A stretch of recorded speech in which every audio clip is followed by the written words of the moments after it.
pushed back a couple of metres, meeting 3 defenders, and will play the ball 22 metres from that southern end of the ground. As now is Asako, one man to the right. Jermaine Asako taken down, 20 in from touch on the right, still 25 from his own line. Blind side, it's given on to Avarillo, slips into the tackle there of Talangi, puts him down in company with Smith, Finn's out in the right on their own 30. Now Lemu Elu charges into the defensive line. 10 from halfway, went stop, still out in that right edge. Back to the middle third, and forward goes the Englishman Morgan Knowles. He's 2 metres inside his own half. Boy, the conditions are different here compared to what he played with at St Helens.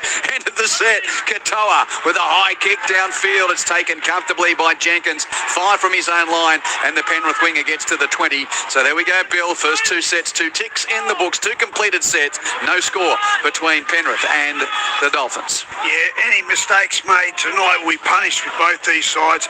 Tell you, it's just a great atmosphere. It's great to see a full house in Darwin for rugby league. Great move by the Finns to take up the responsibility of leading the NRL on the charge into NT. Liotta down the middle third, and he gets to halfway. Moses Liotta plays the ball there to Kenny. He's got options either side. Delivers it left for Yo. Isaiah Yo into a 3-man tackling brigade. That's Knowles there along with Molo. End of the set. Cleary's going to bomb from about 40 metres out. It'll come down 20 from the goal line. Tapped backwards there by the Panthers. Still the last. Cleary picks up, and he's tackled off his kick by a great defensive charge from Cobbo coming in from his wing, and Cleary's knocked that on in the end. Good smarts from Cobbo to stay alive on that 6th play that had another element to it after the ball was batted back to Cleary. Yeah, that's the play where you had that little bit of randomness, and that's where opportunities present, and these 2 sides are probably some of the best at taking advantage of that opportunity. 3 minutes played in Darwin. No score as there's a drop ball here from the Dolphins. Great tackle from Papali'i. He has crunched that clear.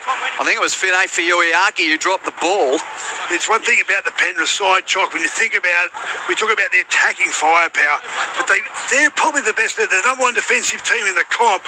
They win the collisions. Yeah, they really do. Good tackle technique too there. Just in up underneath the footy, and both you gents have talked about the humidity. You can see the players sweating profusely now. That sweat makes it really hard to hang onto the ball, especially when you're copying beautiful tackles like that.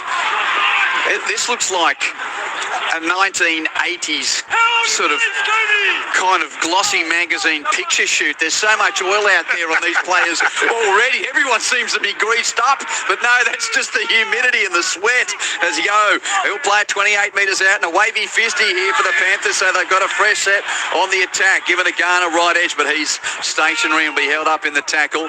3 Dolphins around him as Garner plays the ball there to Kenny. Passes left and centre field for Liotta, charging down the middle third. He started well, Moses Liotta, taken only 12 out. Centre field, Kenny to the left for Yo. Pops the ball there to Smith, who's got 3 defenders around him. Lindsay Smith held up only half a metre from the goal line at the southern end. Kenny had a dummy half, tries to burrow through, but well read by the hammer there. Tabi Waifito at marker, stopped him and got some help to ensure Kenny doesn't go in. Plays it under the padding of the post. 6 more as well too. Lemu Elu broke early. Garner's tackled, but a fresh set for the Panthers. Gee, the Finns will do well to hold out here. No scorers yet. Kenny gives to Liotta there, 10 out to the left. Cleary, Yo, Smith. Talangi's pass is batted down. That was off the hands of Avarillo and jumped on by Asako. So the referee is going to, I suggest, it's going to be a scrub. Probably, I'm sure it's going to go to the Panthers. That'll hurt you tonight. 6 agains will suck the petrol out of you, and you're going to pay a price at some stage during the course of this game. Repeat sets are death. And we have received advice from the NRL, Chock. Sorry to cut you off there, but the heat protocols are in. So there's going to be 20 minutes allowed for half-time, and there will be a drinks break 20 minutes into the game.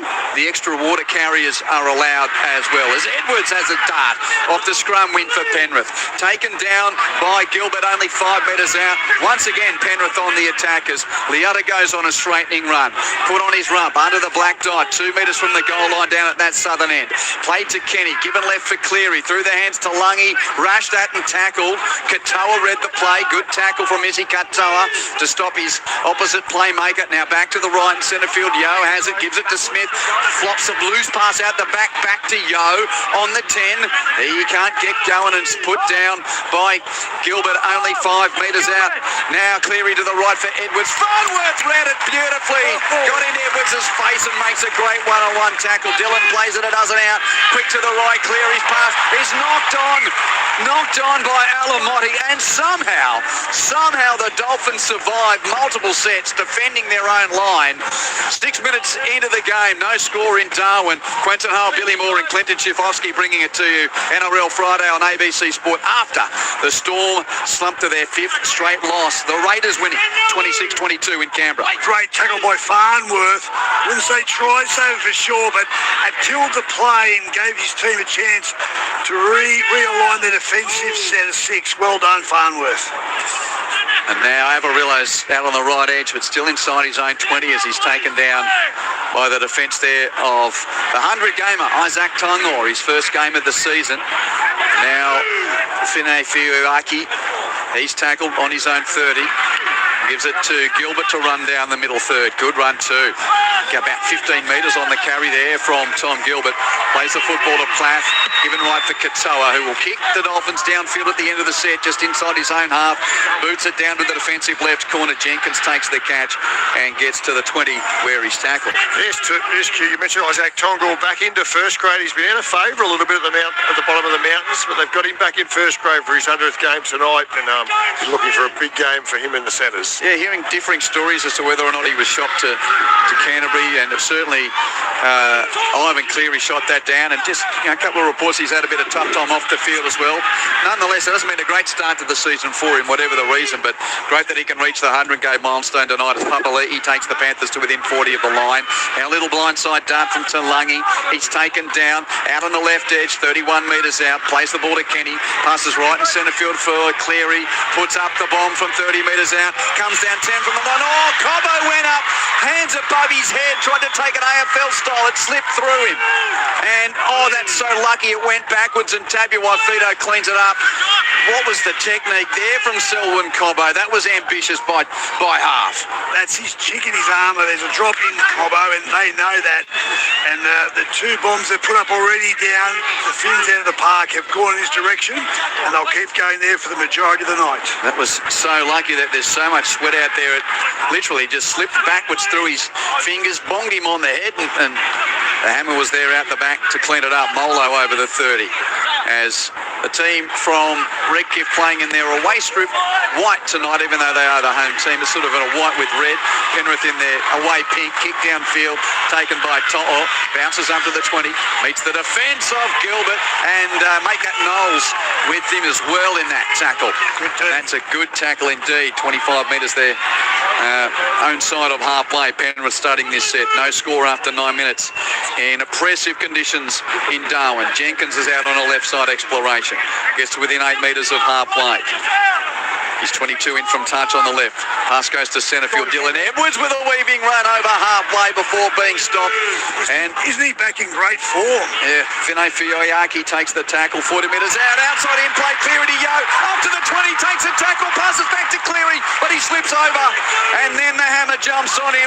Cleary is stopped. Centre field and only 10 metres out. Played to Kenny. Passes left for Talangi. Grubber for the in-goal area. It's fielded by Asako of the Dolphins. But he's in, you got a defender on you, then you move it out. So he's in the in-goal area. It's a goal line dropout. Yeah, that man Tonga with the kick chase there, done a beautiful tackle, gets him back into the in-goal, but great break there from Isaiah Young. It's a poor play from the skipper. You're right, the big guns all touched the ball in that passage of play for the Panthers. Edwards cut him up, and then it was Cleary back to Yo. They're under the pump here, the Finns. They haven't been down the other end of the park at all this game. Katoa with a 20-metre restart, which is too heavy for his men to get to it. Taken comfortably by To'o, who's immediately tackled, and the Panthers set up 20 metres out, given to Garner for an infield run.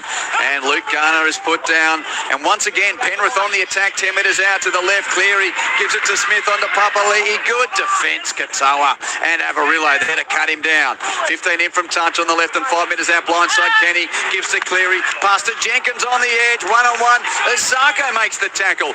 Finns defending for their lives here early in this one. It's all Penrith. Great tackle there from Max Plath on Papali'i, and the ball comes free. One-on-one, nailed him, and that piece of defence gets the Finns the ball.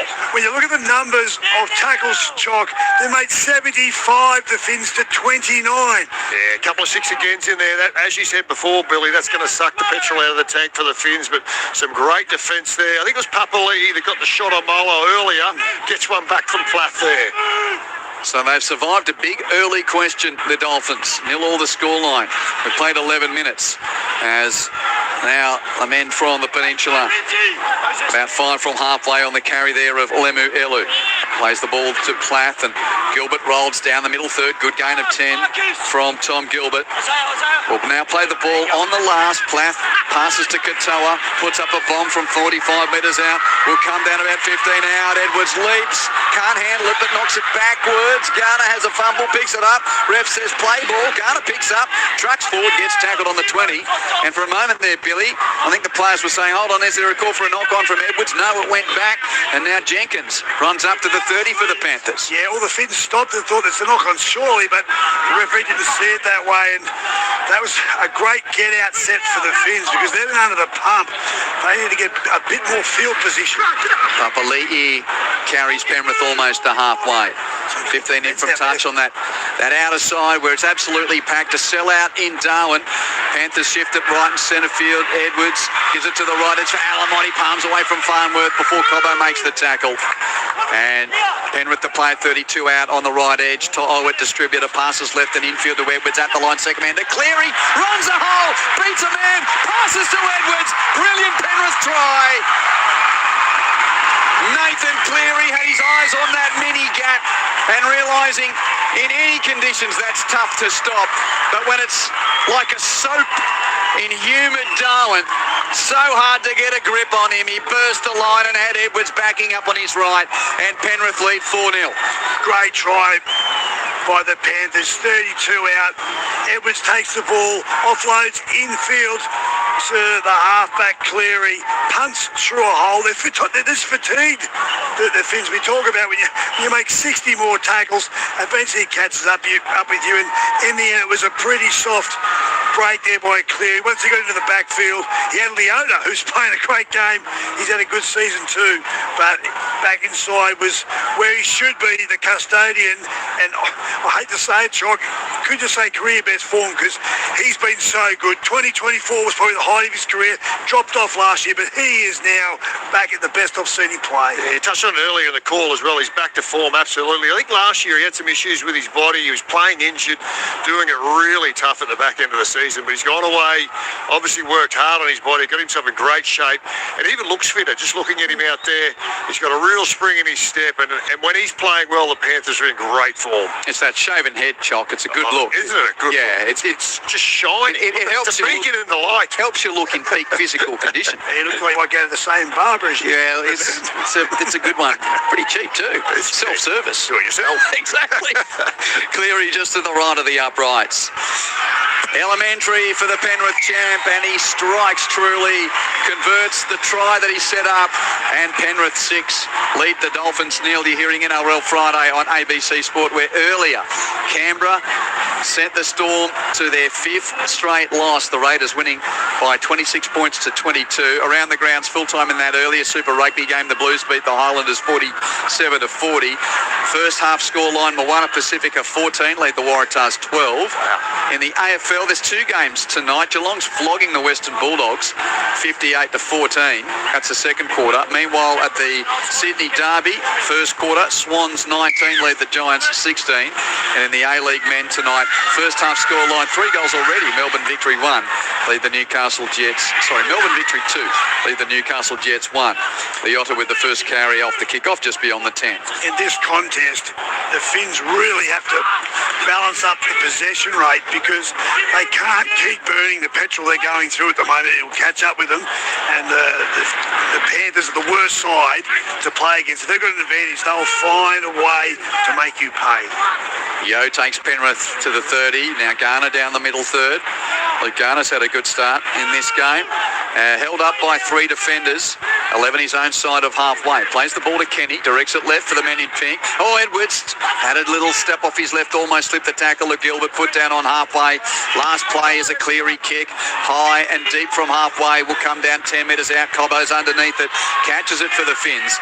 And he'll be stopped about 16 metres from his own line. Yeah, they're going to work their way back into the match here, the Finns. They just need to get through a couple of sets. Their last attacking set with the ball was perfect, so they just need to work it down, that long kick into the corner, start to put the pressure back onto the Panthers here. G'day to Warren from Blacktown, who's on the text, 0467920222. He's on the money early. He says, I think Penrith will be angry for losing last week and will win by 20 tonight. Rarely lose 2 in a row, don't they? Yeah, mind you, the Finns have got a reason to be angry after they had Manly put 50 on them, but that's looking less worse. It's great for them, isn't it? By the week after what Manly did in Townsville last night. Talk about form runs. Who would have thought that the Storm have lost 5 in a row? Exactly. Mind you, they did. Big story. They did win the comp. What was it, 2012? The last time they lost 5 in a row. I don't think the squad's as good in 2026. Anyway, back to the footy here. 6-0 Panthers. Dolphins in the attacking half. Fuiaki plays it 40 out. Now a run from Gilbert. Gains 10. Gets an offload away. Second phase. Plath to the right. Gives it to Knowles. On to Tabuai Fido. I'm sure the Darwin fans want to see him gallop. No room there. The other puts him down 25 out. Avarillo at dummy half. Passes left for Knowles. Gives it to Katoa. Chips in behind the line at the end of the set. No real pressure though on Edwards, who catches comfortably and audaciously flicks it behind the back pass to Brian To'o, who goes on a circling run and eventually runs into Knowles, who tries to effect a one-on-one strip on the 20. The ball came out. Play on, says the referee. Jenkins cleans it up and he runs up to the 30, so there was a bit happening there. Yeah, there was. It was very casual, the backfield there. Edwards on the To'o, and he put a dent in the line. Ball stripped. 6 again for the Panthers. They're 45 out from their line. They quickly turn defence into attack. 6-0 the scoreline, 23 minutes remaining in the first half in absolutely sapping conditions. So we'll get a break in the next 3 or 4 minutes or so because they are having drinks breaks. Basically, it's sort of like the pre-season quarter time rule where they get 20 minutes in and then have a spell for a sec. Garner's tackled. He's about 35 metres out. Last play, Cleary gets it. He's rushed that, so has to pass to Leota. Now they try to run it. Kenny, he goes down wincing under a tackle of Nikorima. He's in a crumple of pain, Mitch Kenny. Is it knee or ankle? Well, something twisted in what was a textbook tackle from Nikorima, but he's now on his haunches and in the hands of a trainer, Mitch Kenny. Grabbing that left ankle, isn't he? Is there a hip drop somewhere in here? That's it. The tackle slid down, I think. And a look on the big screen here. What do you think, gentlemen? There could be a little bit of an issue. 50-50, slides down the legs. Started around the hips, and then he sort of released before grabbing the ankles to pull him down. So it wasn't like he was around the hips and then just flopped his weight down in the classic mechanism. Yeah, he'll be okay. Yeah, it's Nikorima I'm talking about. And he's in the hands of the trainer as well, Mitch Kenny. He's a bit better. He's dangerous contact. He's on report for dangerous contact. Okay. Well, and that's tackle 5 though. They made a mistake there. Jock, they got caught on the last tackle with the wrong ball, play with ball in hand. And so he's coming from the field, Mitch Kenny. He's not going to be able to walk that one off. Yeah, he won't play again tonight, I don't think. So left ankle we're seeing. Oh, yeah. So what we're seeing a replay now, it looks like Nikorima's hip sort of crushed onto the foot, the left foot. He's in the bin for it too now. They've had another look and, well, the tackle finished in the correct manner, but the injury, I think, was incurred in the hip drop manner. Is that the best way to describe it?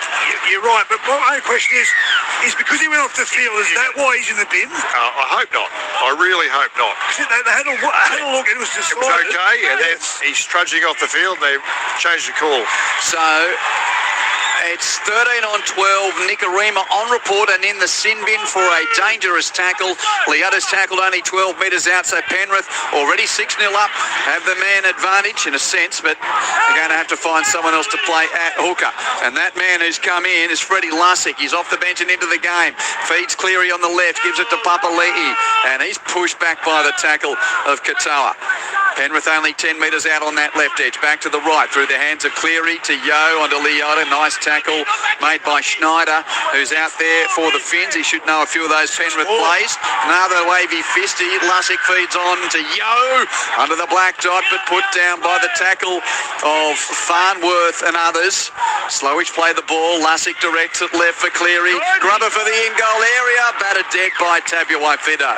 Billy's touched on it a few times. That petrol tank, man in the bin, a couple of 60 ends. That petrol tank could be empty by half-time. Actually, one good point you make, Chock.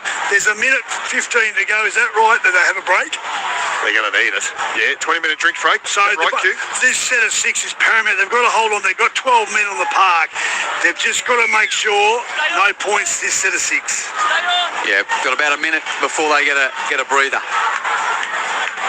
Absolutely packed here. Oh, Katoa's restart is out on the full, and it didn't go the 10 anyway. Was you already out, Wiz? Just trying to work out where they're going to have the restart here because Cobbo caught it near the touchline. 45 seconds. So Penrith 10 metres out. Alamotti on the straightening run. 3 around him, and Alamotti goes to deck only 2 metres from the Dolphins line. Lussick delivers it left through the hands of Leota to Cleary. Rushed at Katoa. He got through him. Gave a pass to Talangi. Ankles taken by Avarillo, but a quick play the ball. Lussick out of dummy half. Gives it to Smith. Doesn't like it down the middle, so he passes left for Talangi. On to Papali'i. Goes at the line, but Katoa's there to make first contact. He got some help from Finay Fioiagi to make the tackle. Penrith hard out in the left. Back to the right. Cleary changes back to the blind for Talangi, who reaches out and scores the try. He had Finay Fioiagi tackling him around his ankles, but he was a metre from the goal line, so Blaise Talangi need only reach out with the ball in both hands. He plants it cleanly, so that's a try. Conversion to come, and I'll have a drink on that as well with the extra break, and it's 10-0 kick to come. That's a shame for the Finns, because in the end, Jock, that's a fatigue situation there where they've had so many wonderful tackles. They've held their end up as best they could, down to 12 men, but that was just tired bodies around the ruck. Yeah, absolutely disastrous. You spoke about it, Billy. They just need to hang on there. The drinks breaks was coming, but when you've got someone like Nathan Cleary in your side, you've got tiring bodies, he'll just pick you apart. That's what he's done there, just like he did in the first try as well.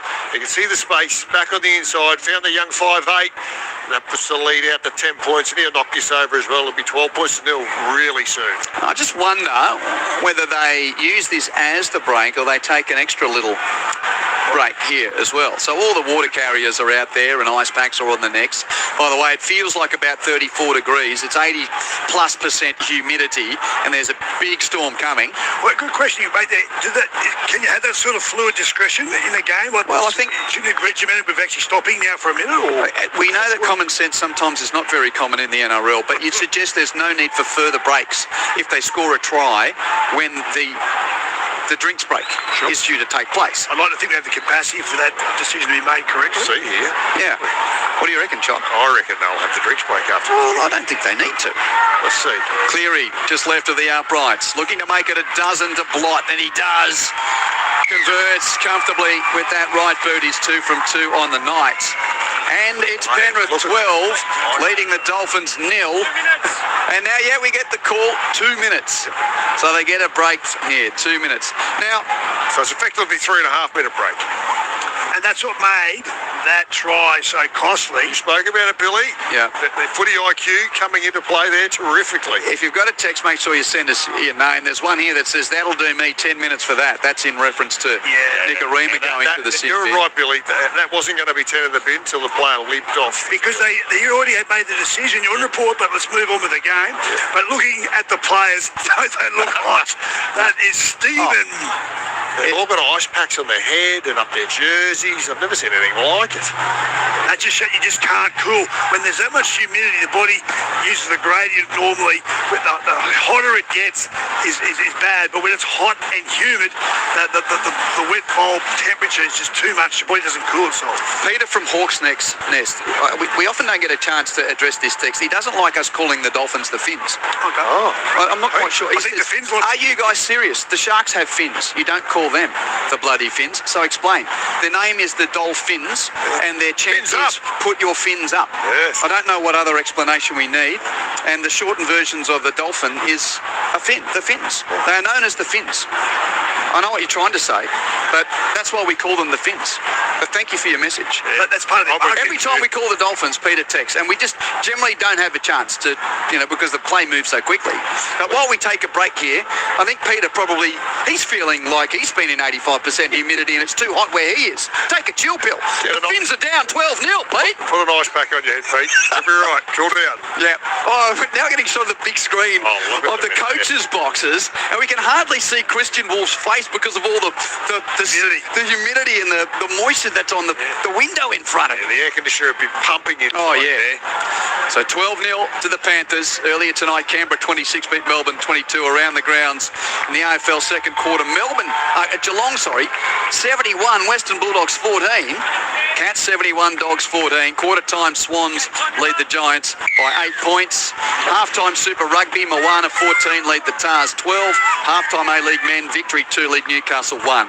So we're back underway after the drinks break, after the try break. Oh, wow. And Lyoto is pushed back a couple of metres.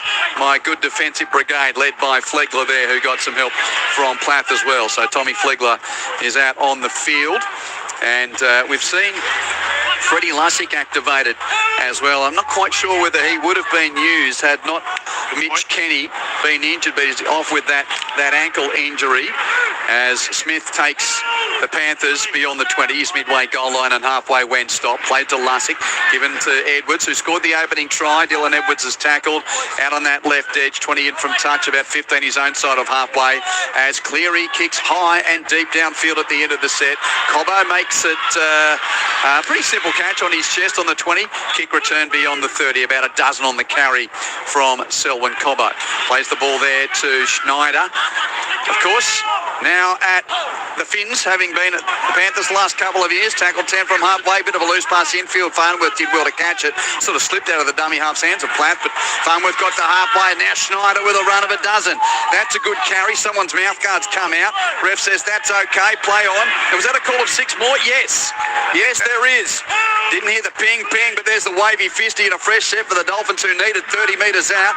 Carry forward by Flegler. Now it's Finei-Fiuihaki, right edge and 20 metres out. He's tackled 18 from the goal line. This is really the Dolphins' best chance to score that they've had in the game. Gilbert to the left, through the hands. Katoa on to Schneider. Give it to Farnworth. Slices past one, but a great tackle around the ankles from Edwards. Stops him 3 metres out, but there was a ruck infringement. Another wavy here. Oh, it's been knocked on, though, by Gilbert. Clean, spilled out of his hands as if it was a cake of soap. Talangi picks it up. He's tackled on the 20. Huge let-off for the Panthers. And just as the Dolphins got 6 more, Gilbert comes up with the handling error. Yeah, that was so costly because that's what the Dolphins needed. They had some good field position, constant possession. They were going to bleed the petrol tank of the Panthers a little bit, but unfortunately that error's released the pressure valve. Sorensen's out there for Penrith. Good run down the middle third as Penrith once ago again go into the attacking half. 12-0 to the Panthers as great offload. Cleary tackled around the ankles but popped it up to Yo beyond the 20 before the hammer gets him. Gee, they look in pink form tonight, and they're playing in that away strip. The Panthers, Talangi with a grubber for the in-goal area.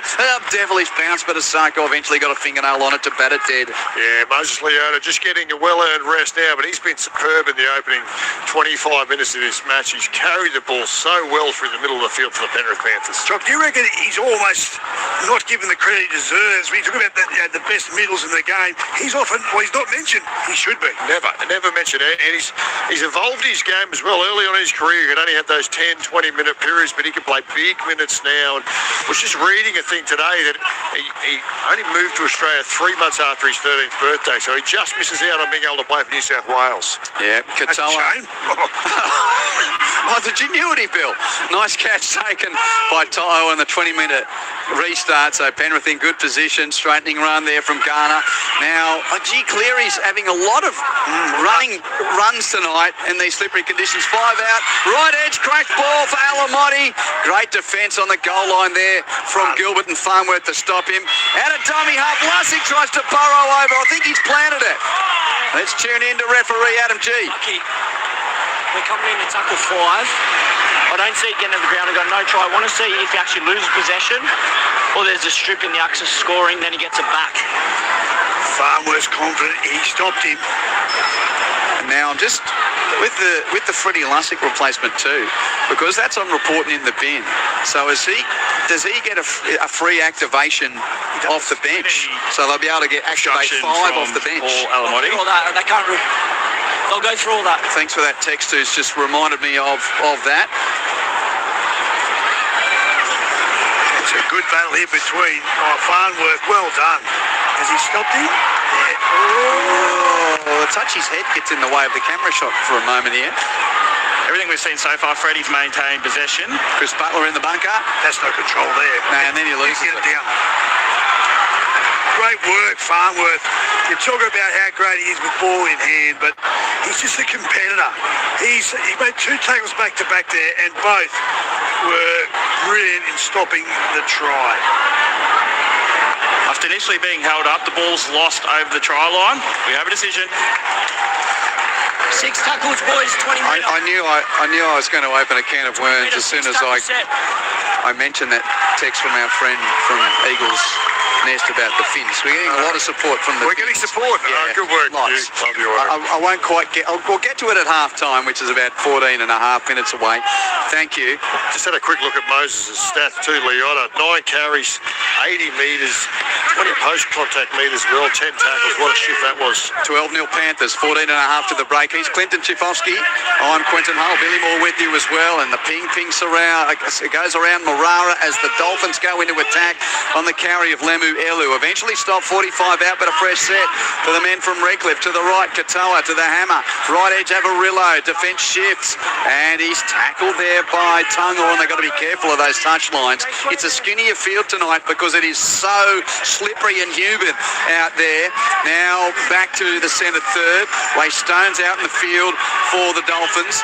Tackled 32 metres out on the right edge. Plays the ball to Platt. Delivers it left and centre field for Katoa. Through the hands of Schneider. His pass is knocked forward by Cleary, who does clean it up, but that's a knock-on from Nathan Cleary. Watching the attack of the Finns, they're trying to strip the Panthers of numbers. And this is one side, I just don't think you can do that. You've got to breach them in the middle of the park. Offload, but you've got to break them in the middle because they want you to try and go down the edge and you ain't getting through. Spot on there, Billy. And you touched on it before as well, Q, how dominant Nathan Cleary's been here early on. He's running the ball at halfback. Isaiah Katoa is passing the ball. He's got to take the line on a little bit more, as you can tell. I'm a massive fan. Just doesn't run the footy enough. Cody Nikorima is preparing to return to the field from the sin bin. So still 13 on 12 here with Mitch Kinneoff injured with a left ankle injury, and Nikorima put on report and bin for that dangerous tackle. Now the Dolphins on the attack. Fine Fioiaki's had a great season. He's held up only 8 metres out. Dolphins looking for their first points in Darwin. To the left, Katoa through Schneider to Farnworth. He takes them on. He slung to deck in a great desperate tackle there from Adelamotti. Hung onto his shorts and threw him to deck. Passes loose at the back. Schneider has to gather it. He lost about 10 metres though behind him. He eventually picks it up, gives it to Stone, and Ray Stone has to settle things up going forward. Tackle tackled 15 out centre field. Plath now directs it right for Katoa. Passes back infield. Looking for Schneider, but it's intercepted by Papali'i. He's tackled immediately, but that comes to naught again from the Dolphins, and they lay on him too long. Penalty to Penrith, and the Panthers survived the raid from the Dolphins. 12 minutes to the break. Panthers lead 12 points to 0. G'day to Cass, Heath and Bob from Yass. They say, g'day team, we're listening to the Finns-Panthers game on the way home from Canberra Stadium. First home win, go the milk. Not too far from Canberra to Yass. Yes, what a great Make sure you turn on when you get home and listen to us. Yes. Safe travels. Canberra defeating Melbourne 26-22 earlier About today. 20k drive, I think. It's not too far, is it? Yeah, not too far. Not too far. So now Penrith kick downfield off that penalty. And once again, they take up occupation. It seems all the players been down towards that southern end, that airport end. All it takes is one mistake defensively, and you're going to pay a price. They just totally wrap you up and squeeze you, Penrith. It's just breathtaking to watch how good they're at it. As you can tell, pushing that pass again. Just wanted to see him run that ball. Take him on, son. Phillips has tackled for Penrith, 22 metres out. Now Cleary receives. Passes right for Edwards. Running laterally across the 20, straightens off his left foot. But tackled by Nicarima and Farnworth. And they're looking dangerous again here, Penrith. This is the last. They're 10 out on the right. Couple of passes to Cleary in centre field. He bombs for the left wing. Only man leaping is Asako for the Dolphins. Takes it cleanly and is tackled out from his own line. And that's why they don't bomb to Asako, because he's so good aerially, whereas Cobo, as I said, a little bit more jittery under the high ball. Give room! So now Avarillo has a centering run, but doesn't gain much ground. Cobbo surges down the middle third. Yo takes his ankles, Garner up top. Dolphins up to the 20. Now one out. Farnworth to the left side of the ruck. Herbie Farnworth put on his back, but the Finns only just beyond that midway goal line and halfway range, so still well inside their own half. Pass goes left for Plath, runs at the line, gives it to Katoa, gives it right for Tabuai Fido, palms away from a couple. The hammer trying to get going. He straightens now, but taken around the ankles by Isaiah Yo. As quick as he is, you can't run if your legs are tied up by Isaiah Yo. Kick it downfield at the end of the set from Katoa. From his own 40, brilliantly caught by To'o, who got stuck in his own studs in the turf and fell over as the ball was coming to him, but he still caught it, Bill. Yeah, great work. He kept his eye on the ball. That was a secret there as he was falling. Never took his eye off the ball. Just a magic trick, wasn't it? Left foot just slides out underneath him, but what a superb take that was. It's actually brilliant to watch this Penrith machine, Chock. They've conceded 72 points so far this season. That's 12 a game. They are just absolutely bulletproof defensively. Yeah, and Isaiah leads all that through the middle as well. Great player on both sides of the footy. Phillips the halfway, and Talangi gains 10 down the blindside left. So back to the last with Penrith from range, this time 40 out. A shallow bomb from Nathan Cleary into the set. Jenkins bats it backwards. So too does Tungor. It's kept alive, picked up by Talangi. Grubber for the in-goal area, which just goes dead. The hammer was there playing security guard, and Talangi was very keen to get past him near the ball, but the ball went dead, and it's out to the 20-metre for a 7-tackle set. And dare I say it, gentlemen, with 9 minutes left in the first half, I don't think there'll be some Dolphins fans too unhappy being 12-0 down.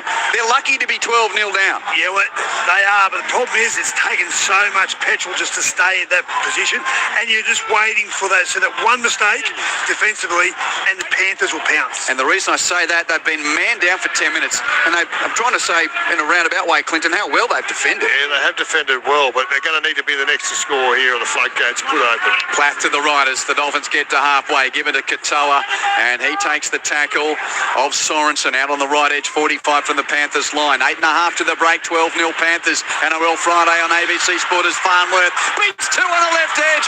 Edwards comes at him, got the pass away to Cobbo, down the left edge, passes infield, trying to link up with Nicarima, and he's dived on it. Did it take a Penrith touch? It may have. No, it didn't. So not 6 more, but the Dolphins have got a 10 out to the right, through the hands of Plath, give it on to Katoa, double cut out to Avarillo's edge, draw and pass to Asako, Jenkins got him, pass infield, pitch by Talangi, and he's jumped on by the hammer. Penrith's got the ball. Brilliant defence from the Panthers now out on their left edge, and they survive as Phillips goes up to the 10. Well, that's a classic example of what Chock's been saying. The halfback for the Finns, Katoa, he needs to run. If he had run the ball, then it would have put a bigger hole in the Penrith line, and they knew he was going to pass. They just slid off, and they basically were able to shut down that attacking play. Spot on there, Billy. They're nearly not even marking Katoa. They just check him and then they slide. He's so easy to defend at the moment when he's not running that footy. Still 28 degrees now, 88% humidity on my look at the bomb there at the moment, saying it feels like 33. It's ridiculous even for summer sport. And here they are as Cleary. Oh, he goes for almost an opportunistic 40-20. Decent hit on the kick, but Cobbo's there to field it on his own 30 and back to within 10 of halfway. Even there with nothing on, Nathan seems to create something. Yeah, there's magic around him, but you can just see in the last 5 or so minutes the Dolphins are getting a bit more field position. They've got 6.5 minutes. They've got to score before halftime. 6 again. 6.5 minutes, and I've got about 20 texts saying we don't mind you calling them the Finns. So I'm glad we got that out there. We'll get through a few of them. Anyway, here's Avarillo out on the right edge, taken 31 metres out.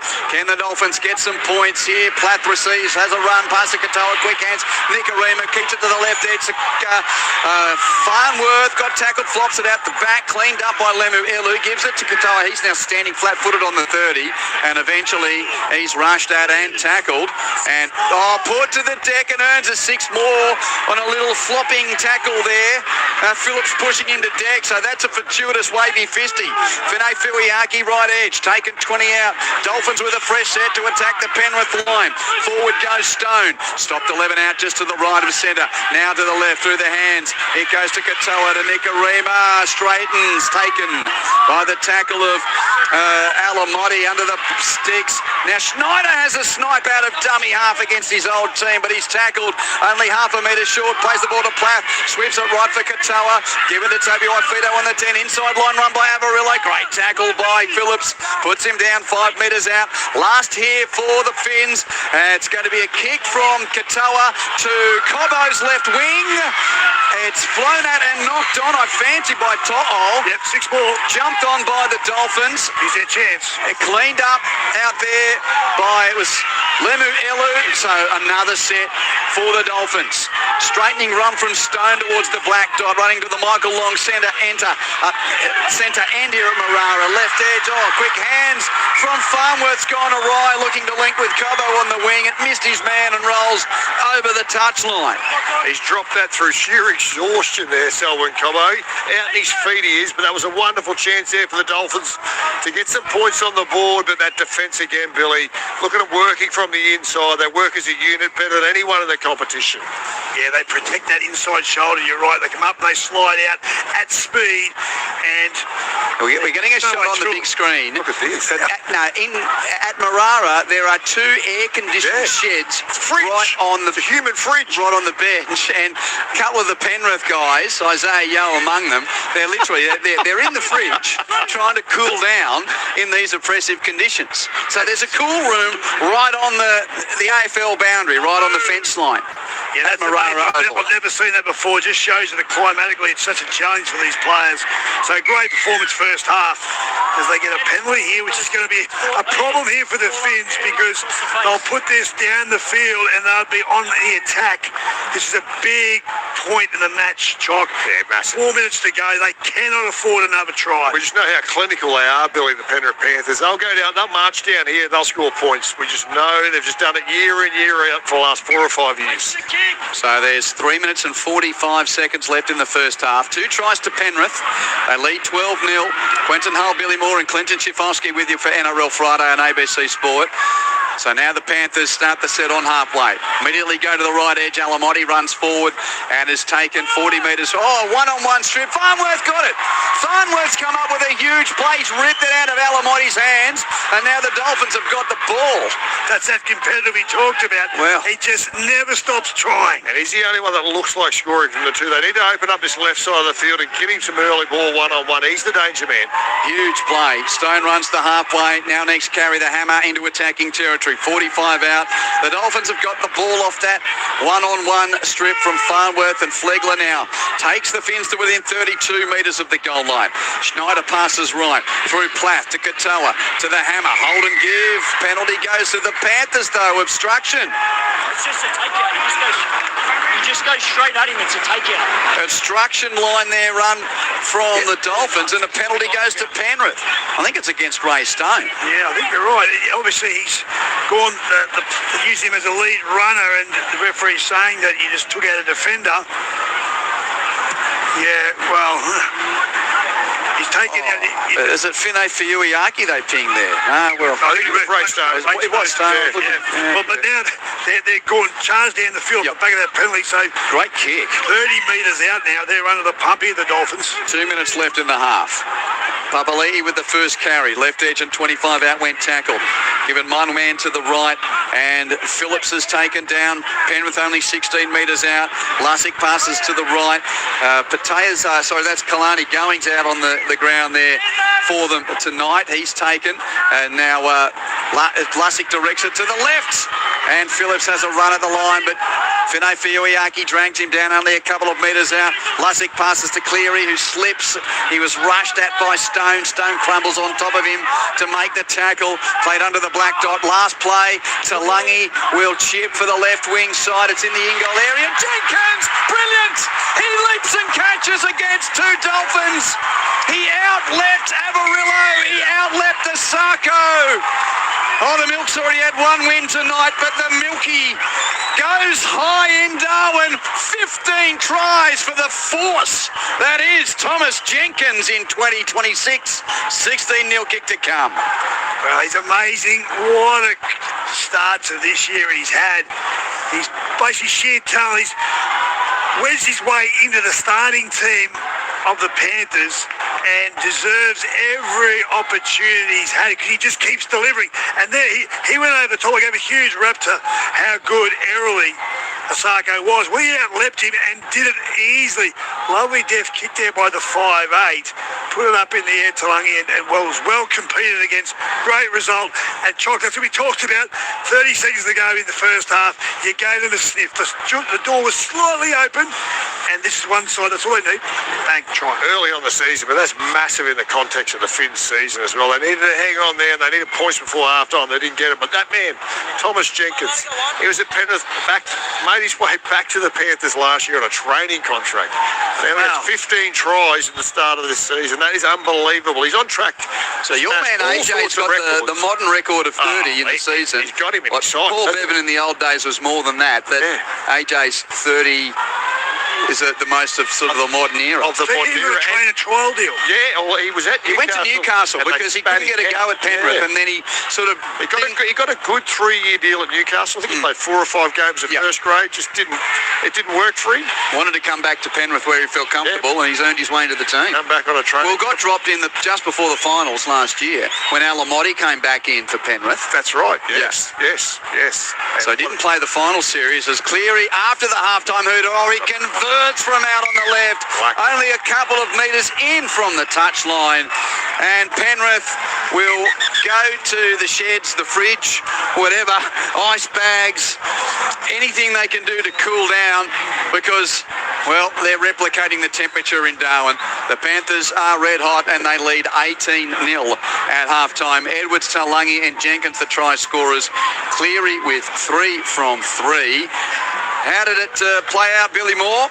First half in Darwin, everyone I think is pretty keen for a rest because she is oppressive conditions for footy. Well, the Panthers had 57% of the ball and they made the Finns pay 3 tries, but you felt for 95% of that first half they were threatening, whereas the Dolphins was on the back foot just surviving, and Nicarima went to the bin and they opened up an opportunity. They scored 1 try while he was off, but the Finns I thought only had probably 2 passes of play where they were down the Penrith end of the park and they weren't able to capitalise because you were seeing one of the best defences I've seen in a long time.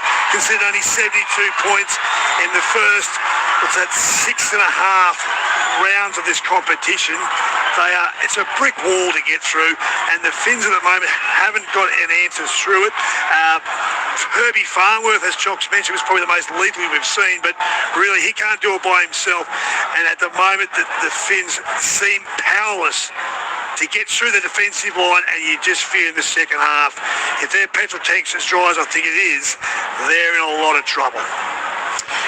Cleared to Foskey, thought or two. So just to add to the scoreline, of course, Mitch Kenny out of the game with a left ankle injury, we assume out of the game, with Cody Nikorima put on report for a dangerous tackle. Basically, his hip sort of collapsed onto the foot of Kenny. So not good news for Kenny, and probably not good news for Nikorima at the match review. I think you get a couple of weeks for that one, especially now that he is injured. And a shame for Mitch Kenny as well. He's been in great form, and he's a tough little rooster. He must be sore if he's gone off. But as Billy touched on, the longer this game goes on and the more errors that the Finns continue to make, they're just going to lose so much energy, and it could really open up in this second half. You've got the likes of Nathan Cleary and even young Tarlungi. They'll just start to pick these players, these tired Dolphins players apart, especially through the middle. It was starting to open up in behind the ruck. And that's where Edwards will come into play. Yeah, and he was just dynamite through there as well, wasn't he? Isaiah Yeo with those little chip-ons. It's going to be a real tough shift in the second half for the Finns. Good on you, Clinton. Thank you, Billy. 0467920222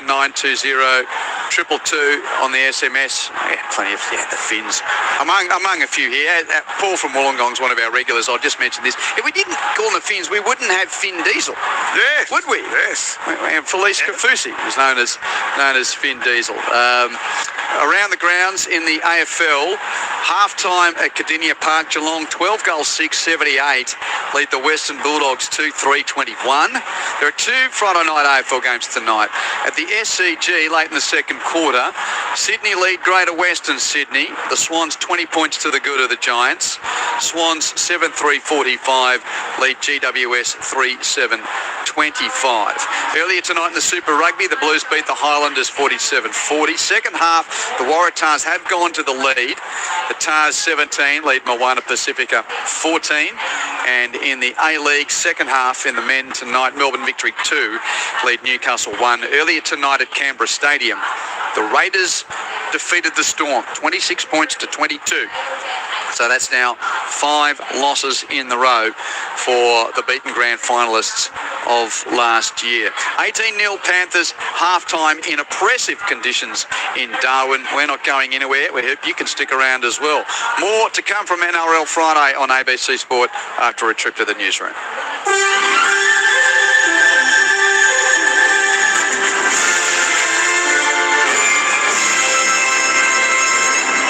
ABC News with Melanie Scott. French President Emmanuel Macron and UK Prime Minister Keir Starmer are preparing to co-chair a virtual summit in Paris on the reopening of the Strait of Hormuz. The meeting is expected to start soon, and with more, here's Francis Du. Around 40 countries are taking part in the meeting, which Mr. Macron says wouldn't include the US or Iran. He says it will discuss a mission to secure the strait when conditions allow, after the war in Iran is over. The leaders will, among other things, discuss mine clearance operations and start planning to ensure vital shipping routes are reopened and secured through the strait for the long term. The meeting will be followed by a multinational military planning summit in London next week. A former Darwin school teacher will serve 3 months in prison for striking a 13-year-old student in the face. Jack Hislop has more. 56-year-old Derek Robinson was found guilty on Wednesday of unlawfully causing harm to the Darwin Middle School student. Mr. Robinson struck the student in the face in March 2024, causing her to fall into a table and break her teeth after the girl insulted him and demanded back her confiscated mobile phone. During sentencing submissions this afternoon, Mr. Robinson's defence lawyer argued against a term of imprisonment, saying the incident was a complete aberration and his client was genuinely sorry. Chief Justice Michael Grant ultimately sentenced Mr. Robinson to 4 years in prison, suspended after 3 months. Northern Territory Police say crime statistics are generally trending down. However, violent assaults are trending in the opposite direction in Palmerston. Police say across the Territory, home burglaries have reduced by 33% over a 12-month period, while property offences has dropped by 50%. They also say motor vehicles thefts have gone down to 29%, while sexual assaults fell to 38%. Detective Superintendent John Ginnan has attributed a drop in crime to the increased police presence, but says more needs to be done to address alcohol-related offences.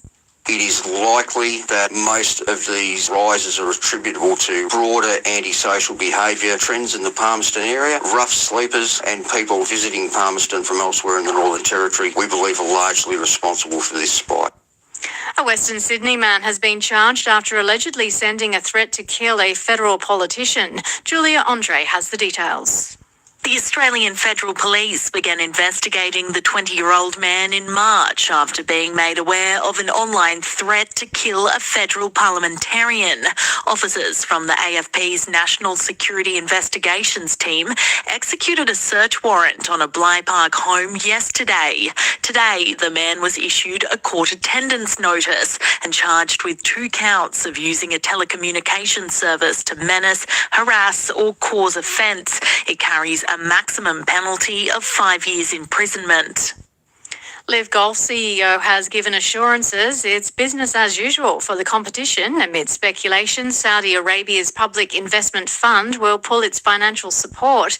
At the latest event underway in Mexico City, Scott O'Neill has reassured players the 2026 schedule will run as planned and says there's a strong trajectory for the event beyond that. The South Australian government has continued to reaffirm its commitment to a $45 million upgrade to the North Adelaide golf course, where the annual local event is scheduled to be held from 2028. Mr. O'Neill says he's been disappointed by the media coverage of the funding concerns. You know, it was a lot of reaching and grabbing for headlines and clickbait and stories. For us, it's like we're business as usual. West Coast Eagles coach Andrew McQualter expects Sunday's Western Derby against Fremantle at Perth Stadium to be played in finals-like pressure. The Eagles will welcome back veteran midfielder and Elliot Yao and talented forward midfielder Milan Murdoch after injuries to Jack Graham and Devon Robertson. McQualter is expecting a physical game. When you're a team that's second on the ladder, you don't just have one threat. You have multiple threats, and often when you take one away, something else bobs up. So we'll work through our processes in that, and we're going to have plans to be able to look after their whole team in defence. The European Union is moving quickly to rebuild ties with Hungary, holding early talks with incoming leader Per Magyar's team in Budapest. Officials are discussing key issues, including a major loan for Ukraine and uncorking around 17 billion euros in funding that was frozen under Viktor Orban. Join us on Anzac Day across the ABC. From Gallipoli and Villers-Bretonneux to the dawn service and march in your capital city. We will remember them. On ABC Radio, TV and iView and on ABC Listen. ABC sports coverage of the 2026 NRL Premiership. Penrith the play at 32 out on the right edge. Tolwit distributor passes left and infield to Edwards at the line. Second man to Cleary. Runs a hole. Beats a man. Passes to Edwards. Brilliant Penrith try. Nathan Cleary had his eyes on that mini gap and realising in any conditions that's tough to stop.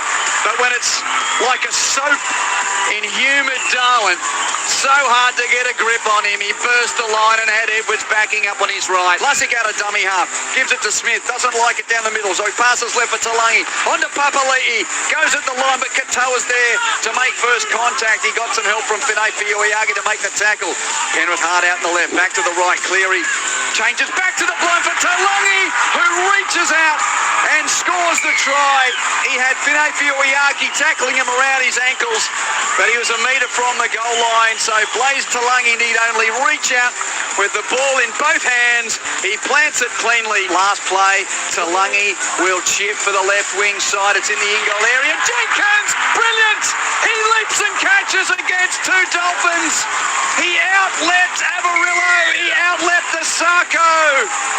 Oh, the Milk's already had 1 win tonight, but the Milky goes high in Darwin. 15 tries for the force that is Thomas Jenkins in 2026. ABC sports coverage of the 2026 NRL Premiership. On your radio, ABC Sport Digital Radio and ABC Listen. It's a hot and humid night in Darwin, but the Panthers at Marara Oval lead the Dolphins by 18 points to 0 at half-time.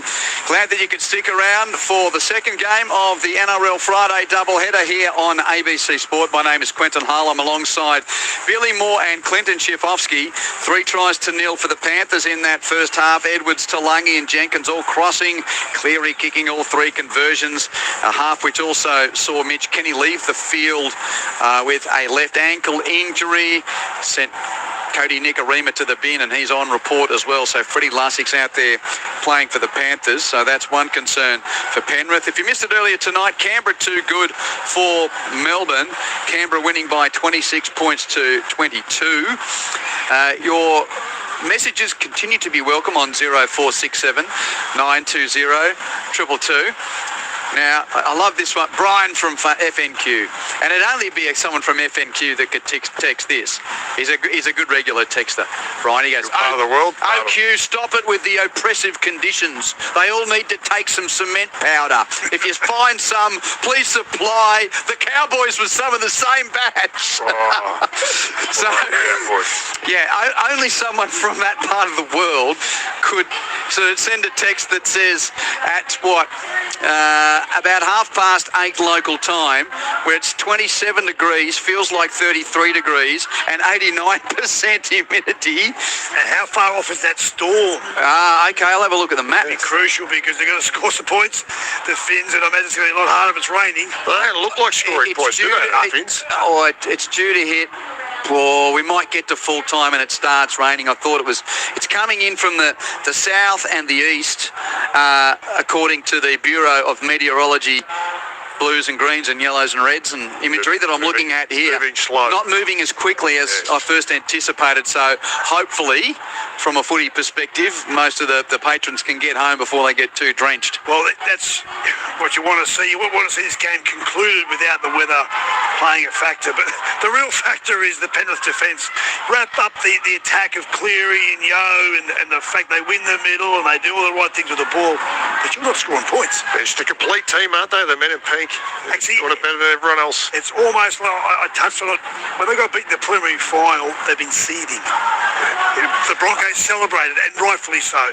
But these guys seethed. They pulled themselves apart. They examined what went wrong, and there was some small chink in their armour somewhere. Yep. But they have fixed it. They've got the why again now, haven't they? They know what they're about. And think about this side. You forget they won 4 in a row. But they're going to be right to go, well, look at their trophy cabinet, it's not bad. They're still look, they're so hungry.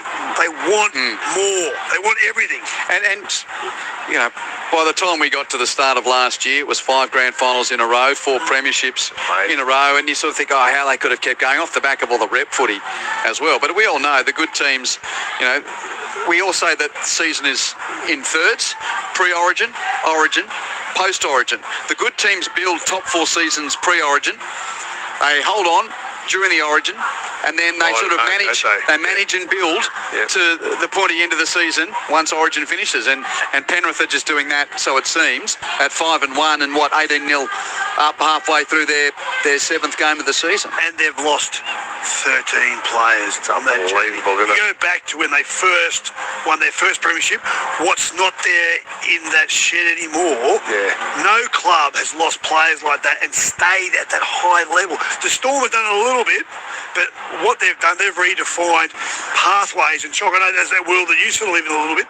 The Pathways project that comes out of Western Sydney, the foot of the mountain, and into that group, what was that, Group 10, in Bathurst area?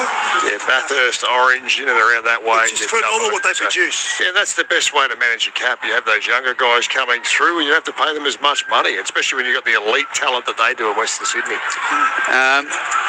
Just getting a few messages too about the Cody Nikorima tackle. It finished as a good tackle, but the problem was it started basically with arms around the hips and a portion of his body falling onto the ankle of of Mitch Kenny. And Chuck made a really good point. Mitch Kenny's a tough on, and he came off injured. The referee assessed and made a call, and then reassessed off the back of the injury and the fact that Kenny had to come off the field. Don't know whether I can sort of digest that correctly, but ultimately it'll go to judiciary, and I think he'll get a couple of weeks for that in the end. But in that period that he was off the park, they considered one try. So the petrol tank, as we've talked about, that's what my fear is really low. Excellent segue, because I was just about to refer to a text from Tori in the Blue Mountains, who's text, hello Tori. All this talk of the boys having no petrol in the tank is causing me grief. We're in the middle of a fuel crisis, guys. Whoa. Sorry about the pun. Somebody get elbow on, eh? Explain it to us. 67920. I just got a text. What was it? Sorry, go. Sorry, I just got a text as well. A quick shout out to my nephew, Corey Anderson. He's driving a truck up at a bauxite mine in Weipa, so not far from Darwin. So hope you're going well, Corey. In a big country that is Australia, Weipa is close to Darwin, even though it's in a different state. Good on you, mate. Take it on for me. Corey, he'd be used to these oppressive conditions. This would be chicken feed. What was the most oppressive conditions that you ever played in, Billy? I would have played, actually,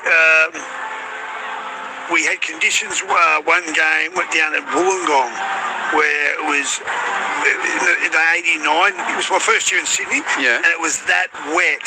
I was only playing in the reserve grade. They had to move the game, but they left the field intact for the first grade. We played out the back of it. Oh, they got you off the field. Near the golf course. We played field number 2. And it was ankle deep mud.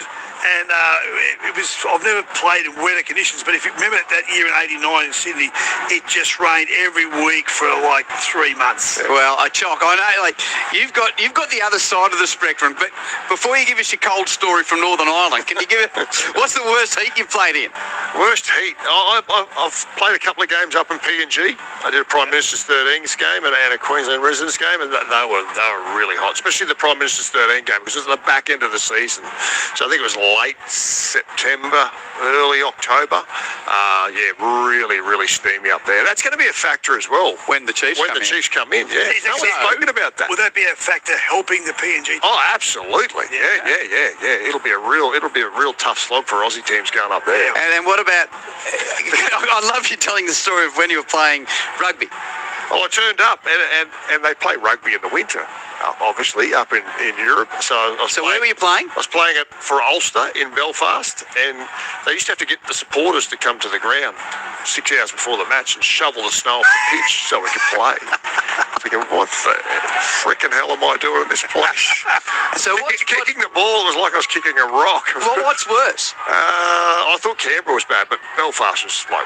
No, but heat or cold? Definitely the cold. I'd rather play in the heat any day. Yeah, okay. Yeah. Now, the reason we've had a bit of time to tell a few of these stories is because of the oppressive conditions. They've had an extra break or two here. They've had 20 minutes at half time. So if you wonder why we're gibbering along and thinking, where's the footy? No, they've been allowed 20 minutes for half time, and we will also get another drinks break 20 minutes into the half or thereabouts. Watermark. But what we've also seen, I've never seen it before, there's a room off the field where the players go in, and it's basically a giant fridge. It's a human fridge.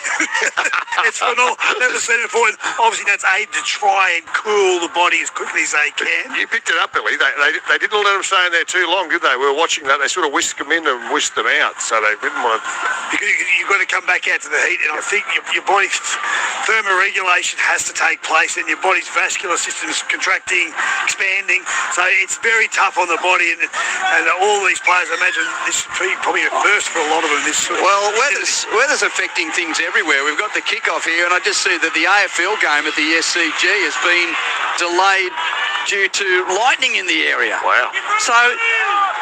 Gee. Let's get into this second half here. Is there a comeback for the Dolphins? Penrith lead 18-0. The Finns have got the footy. First set of the second half. They're now running to the right of your radio dial. Fine Fiuiaki up to the 30. Plays the ball there to Schneider. Directs it left for Plath, who's driven into the deck. That's a great tackle coming in on the edge there from, who was that Penrith player? It was Kalani going with that tackle. Now up to halfway, Lemuelu. He doesn't play the ball properly. A mistake at the end of the first set from the Dolphins. Well, that's how you basically pop your own balloon, and they've got to score first in the second half, the Dolphins. Otherwise, it's good night. So that doesn't help their cause, because straight away the Panthers have field position and will be straight on the attack. So, yeah, Lemuelu with the mistake. And just sort of getting some further news sifting in. They're suspecting there might be some structural damage and maybe a fracture in the ankle or leg of Mitch Kenny. So that might be really bad news for him. Farnworth again, another one-on-one strip. One-on-one strips. Yeah, he's the best of those. So Brian Tyler had the ball, he had it ripped out of his hands. Stealing candy off a baby. So Penrith had the footy. Farnworth, that's the second one-on-one strip for the night. So the Dolphins get it back, and Flegler, well, he loses it out the back now. And what does the referee say? He called held, come and play the ball. They need to convert some of this field position to some points. They need to monopolise that, stay down this end of the park, get a couple of repeat sets of 6. Katoa runs out the line. Izzy Katoa, the skipper for the Finns, has put down centre field, and 33 metres from Penrith line. Early stages second half. 18-0 to the Panthers. To the left, Nikorima passes to Farnworth on the edge, steps in field, but runs into the tackle of Cleary and also Lassick. They put him to deck. 22 metres from the goal line, 12 in from the left. Schneider passes right for Nikorima, runs laterally, gives it to the right. Katoa at the line, passes to the hammer, to the right edge for Averillo, who can't get past the sliding defensive tongue or chucks it out the back. It's still alive. Long pass to centre field for Nikorima, 20 out, gives it to Schneider all the way to the left edge now for Cobbo, who tries to chip in behind the line. He does, but Cleary's there to meet it. Cleary takes it. Schneider takes him in a one-on-one tackle, and the Penrith skipper diffuses the danger at the end of that Dolphin set. Penrith with the ball, 10 from their own line. Look pretty, but unfortunately for the Finns, it's all in front of the defensive line of the Panthers. Never do they get in behind into the backfield. So Edwards, first try scorer tonight, plays at 15 from his own line. Jenkins, third try scorer. We had Talangi score in between. Jenkins up to the 20.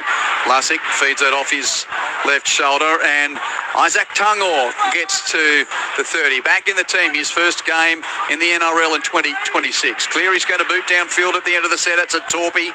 Hits it pretty well. Pitches on the 30 and bounces around pretty kindly in the end for Cobbo. Takes it and he moves forward. When he gets going, he does look good, Cobbo. He's taken there 11 from halfway. He's got those really lean legs compared to the very strong upper body. It's a good-looking thing when he gets going. Well, he's a big body, very much in the shape of Latrell Mitchell. Phenomenal when they actually start rolling. Very hard to stop. Finay Fuiaki is over halfway. He'll play at 47 metres from Penrith's line.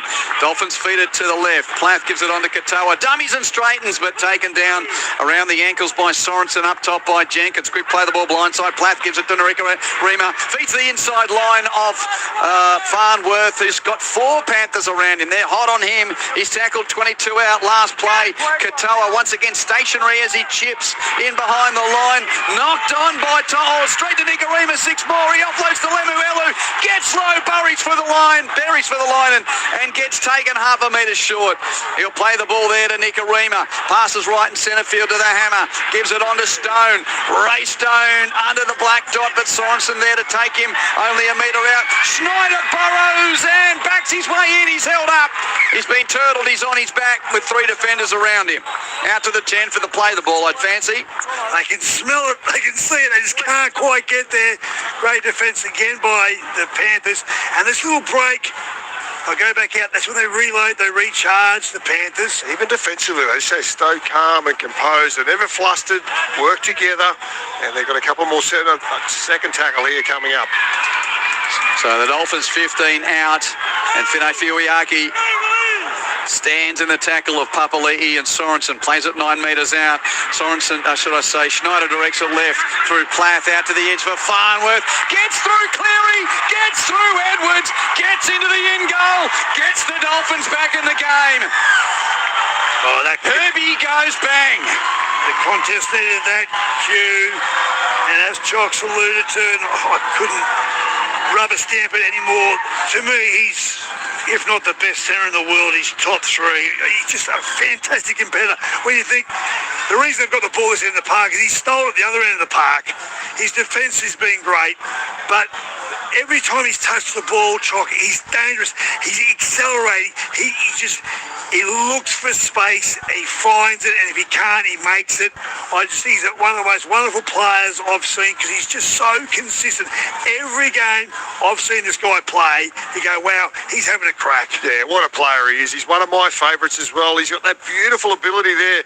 The ball was in the air on the pass from the inside, and as soon as he catches it, he stops and he starts. And that just stops clear in his tracks, gets on the outside of him, just brushes through the last line of defence as well, and just so strong through the hips. He's dead set carrying the Dolphins here. They need to just keep going to that left-hand side and giving him early ball like that and opening it up, and he can get them right back into this match. What was really good in the last passage, Chock, is we saw Katoa run a couple of times, and then when he's gone here to the line, he just held the Panthers' defence that half a yard more, which gave him the space you talked about. Farnworth's 3rd try of the season. And it injects life into the contest at Marara. Asako trying to convert from out on the left. It's a beautiful strike for one of the best in the biz. He's now got 21 from 23 attempts off the kicking tee so far this season, Jermaine Asako. And it's Penrith 18 leading the Dolphins 6 with NRL Friday on ABC Sport. Quentin Hale, Billy Moore and Clinton Chifovsky. Herbie Farnworth, he's off contract 2 next year. Geez, they're going to they'll be lining up to sign Herbie. I'm looking to go, but we won't go down that path. But Q, you talked about in the last passage of play that there was 5 guys around Herbie Farnworth shutting him down. That's how much respect Penrith is showing him. But what gets me, if there's that many players on that side of the park, doesn't that mean there's going to be holes somewhere else? To be exposed. Yep. Pretty good kick-off. Asako almost to the dead ball line to catch it and gives it on to Flegler, who runs into the field of play, and 10 from the goal line near the Michael Long centre. That's that end down the northern end that the Dolphins are defending in this second half. Second carry to the 20 through the services of Finay Fiuiaki, who I've mentioned a couple of times. He's had a big year for the Dolphins, really becoming a high work rate player. Started the Cowboys, didn't he? Yeah, that's right. Yep. Now, left edge exploration, another ex-Cowboy, Connolly Lemu-Elu with the football and taken down on the left edge, 15 from halfway. One man back to centre field, or Flegler lost his footing and got tackled pretty easily there by Cleary, who was right in his face. So Big Red plays it, passed by Schneider to Katoa at the end of the set, kicks for distance with that right boot. Pretty good purchase, but kicked it straight to Jenkins. Defensive left corner, the Panthers winger catches 15 from his own line, and the kick return gets to the 30. Those 2 edge back rows you talk about, Lemu-Elu and Finay Fiuiaki, they're the sort of guys that actually now need to lead this team as fatigue sets in to help someone like Farnworth. So now Penrith still inside their own half. 10 their own side of halfway on the run there of To'o. Still got to look a couple of times at To'o. Sometimes he has the headgear, and more often than not he doesn't these days. And that was Alamotti getting crunched 5 short of halfway. Now Sorensen meets the defensive line of the Dolphins, led there by Schneider, the ex-Panther. So they're on halfway into the set. Nathan has to kick it, and he goes deep to Cleary. Hammer catches it, 10 from his own line, gives it to Cobbo, and Cobbo's tackled on the 20. I thought, the Darwin fans, you can just hear the anticipation when Tabuai Fido gets near the ball. They want to see one of the stars of the game get a bit of running room. They want to see a bit of hammer time in Darwin, but the Panthers have certainly shut him down in that regard. Avarillo, a good run down the centre third there for the centre. He plays it 15 from halfway. Schneider serves it up for Flegler. They're looking a little more settled here, the Dolphins, it must be said. Made good yardage, you're right, and they do seem to be winning the collision at the moment. 2 from halfway, now to the left through the hands. Katoa to Nikarima, who almost went through a little hole, but Cleary was there to make the tackle, along with Alamotti, played out on the left edge, 40 metres out. Katoa bombs at the end of the set. Edwards is underneath it. Here comes the hammer. He catches it. He beats it. Edwards. Oh, and he didn't have support on the left. He chucked a pass, hoping for Farnworth. I think it went forward anyway. He almost could have crawled to the line. He was so close, but he gave the pass instead. And on cue, we almost got a little bit of dazzle from the star fullback from the Dolphins, but somehow Penrith survived and they've got the ball in their 10. He really thought about reaching out and going for that try himself with that left hand, but then he just throws it out the back. Oh, Toto with an ankle tap sort of did enough. I reckon he would have got there too. Yeah. And the thing was, he wasn't held, Billy. He could have got up and promoted himself because he wasn't tackled. It wouldn't have been a double movement because Penrith now up to halfway. Here is Toto now on the offensive after a great big play. Yeah, Nathan's saying he got tripped. And he's taking a while to play the ball here, Brian Toto. Yeah, looking at the touchy. Are we right? Referee G says, come on, get on with it. Half an hour left in the game. Penrith lead 18-6. No, it was purely accidental as he's after you hit. Brian, you're right to play it, stuck the 4. Can you hear the sounds of the game there on ABC Sport? Referee Adam G saying, yeah, that's a fair call. We're seeing a replay. Alan Langer tumble and throw. Nah, not quite. I think his knee crashed into his shin more than anything else. Anyway, Yo's got it on halfway and a couple of post-contact metres for Isaiah Yo. Penrith 42 metres out. 18-0 at half-time it was, now 18-6. Cleary with a bomb at the end of the set. Comes down a dozen out and Cobbo catches. And is tackled immediately. 20 in from touch on that left defensive side for the Dolphins. As Nicarima passes infield to the Hammer, who gets beyond the 20. The more the Hammer touches the ball, the better in this last 30. But they've gone the arm wrestle now, the Panthers. I'm going the bold call here. I reckon that at the moment, the Dolphins there, we call it the petrol tank. I reckon they got just a little bit more $3 a litre in them than the other mob. They do look like the gauge is in the full direction, but they've got to convert the opportunity, Q. Hammer to the right. He links up with Averillo. Steps in field back to the Hammer. Over halfway. Palms over Jenkins. Beats Edwards. Hammer time comes to Darwin in the most stunning fashion. And it's game on in the territory. Fins up the Hammer. How good was that? That's the thing that we all love with this man. And the crowd's gone berserk. I can sense it in me waters, Billy. You're right. In these territorial waters, it had a bit of Hammer about it tonight. What's amazing about this play, they go across to shoot down the right-hand side. Nicarima onto Azarko. Averillo breaches the line, puts the Hammer in the backfield, and then he beats 3 players, including one of them, Dylan Edwards, just with speed, swerve, and absolute control. Oh, that's well done by the Finns. Well done by the Hammer. Palms off Jenkins, gets around Edwards, and then good night. There's nobody, not even Gout was going to catch him. Shot him a huge balk. Dylan Edwards was well positioned. Good play by Averillo. Great ball inside, but Hammer held the ball out towards the blind side, so Edwards had to have his weight to the wing chock, and then Hammer steps off the right, bang, back infield. There's no one better in broken field play. What a play that was. And he'd done really well, Billy. You touched on it. He sort of worked himself into this game in the last 10 minutes. He got a few touches, nearly scored off that high ball, and they were starting to stack that right side of the field defensively, the Penrith Panthers, to mark up on Herbie. Yes. And they switch it back to the right of the Dolphins, and that's where the space is, and they expose it, and they're back in this match. So 6th try of the season for Hamaso Tabuai Fido, and he improved the angle too, so it's very kind, just right of centre for Asako to make the deficit 6, knocks it over, and we have game on here. Penrith led 18-0 at half-time, but we've seen 2 tries in the opening 13 minutes of the second half for the Dolphins, and they're back in it at 18-12, still 27 minutes left in the game. Let's quickly get around the grounds, repeating that earlier score from Canberra. The Raiders too good for the Storm, 26-22. In the AFL, it's half-time and a 30-minute delay because of bad weather at the SCG. Swans 7-3-45 lead the Giants 3-8-26. Late third quarter, Geelong v Western Bulldogs. Cats 13-11-89 to the Dogs 6-5-41. Super Rugby second half, Waratahs 22 lead Moana Pacifica 14. Second half A-League men, Newcastle has equalised against Victory. So it's now Victory 2, Jets 2 in the A-League men. Dolphins have got it off the kick-off, and Finay Fiuiaki runs to the 30. What's paramount in the next 10 minutes? They play the arm wrestle game against Penrith, mistake-free, and they will open up the Panthers.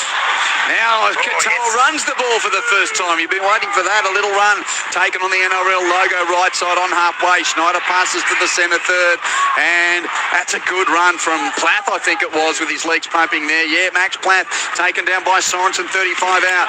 End of the set. Katoa bombs. Edwards approaches, leaps, knocks on. Cleans up his own mess, but he's knocked it on. And the Dolphins will have another go here. Edwards is saying, should we challenge? But didn't they burn their challenge? No, I think they've used it yet. No. Now, what they've got now is they've got a Dolphins team which is full of confidence. Are they challenging? Yep. They are challenging. The kick was on the last tackle. Penalty for challenging disruptor. Disruptor, the old disruptor now. It's a whole new lingo, which I haven't got my head around, so let's see. Well, apparently Graham Annesley says it's a made-up word, but, you know, obstruction is the essence we're talking about here. Chases on side. And you've got to actually compete, yeah? Wavy fist is a made-up word, but people know what I mean when I say that. Both hands are in the air. Players have now jumped for a genuine contest looking to compete. We're playing on. Just need to see who knocks the ball on now.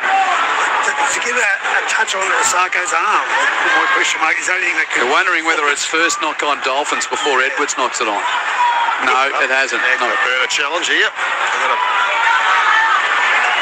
Great attacking field position coming out. Now knocks the ball on.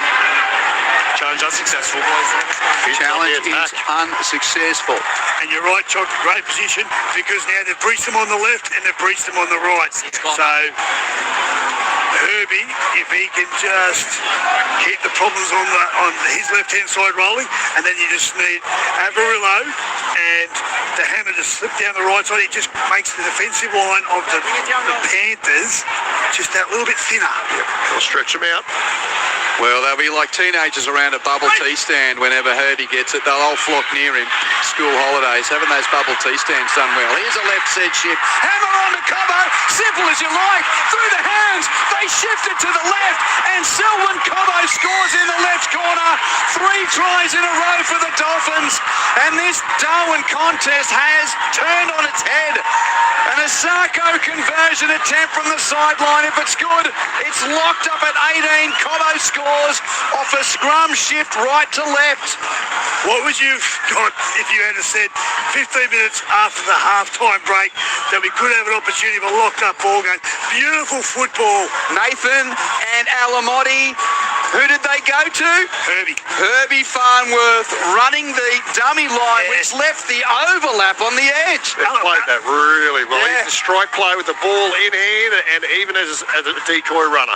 Alamotti turned in his whole shoulders in towards Farnworth, and great play there by the Finns to use him as a decoy. And it just shows you now they've got holes starting to appear because you've got confusion in, as I've said, the best defensive side of the comp. Well, the Finns, we knew they had strike power. They're finally putting together, Chock. They're starting to get the wobbles, aren't they, here, the Penrith Panthers, and they've just done really well here in the second half. They haven't made any errors. They've held onto the footy, the Dolphins. They've put the screws right into these Panthers. Well, we called momentum changing, but I didn't think the deficit would go that quickly. We could see the Dolphins just getting a bit of parity in the game. I did notice at half-time, Christian Wolf was walking around talking very quietly to every player. I think he thought this was in the DNA of the club. It was so important that it's been mistake-free in the second half. And I won't talk about petrol tank, but it's full. What do you reckon, Chock? You're the kicker. Knock this over. You're the kicker among us. He's got the worst technique in the comp, but it's so effective. From the touchline, Osako swings it right to left and right over the black dot. The flags are raised and we're level in Darwin. What a turn of events here. We've only had 16 minutes of the second half. Penrith led 18-0 at half-time. Farnworth, Tabuai-Fido, Cobbo, all that big strike power. Scoring for the Finns.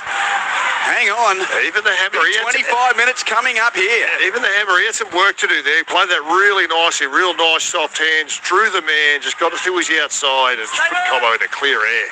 like you say, you're a kicker, I'm not, obviously, but I've always said, you hear me say, if someone's going to kick for my life, it's that guy. Yeah. I love him.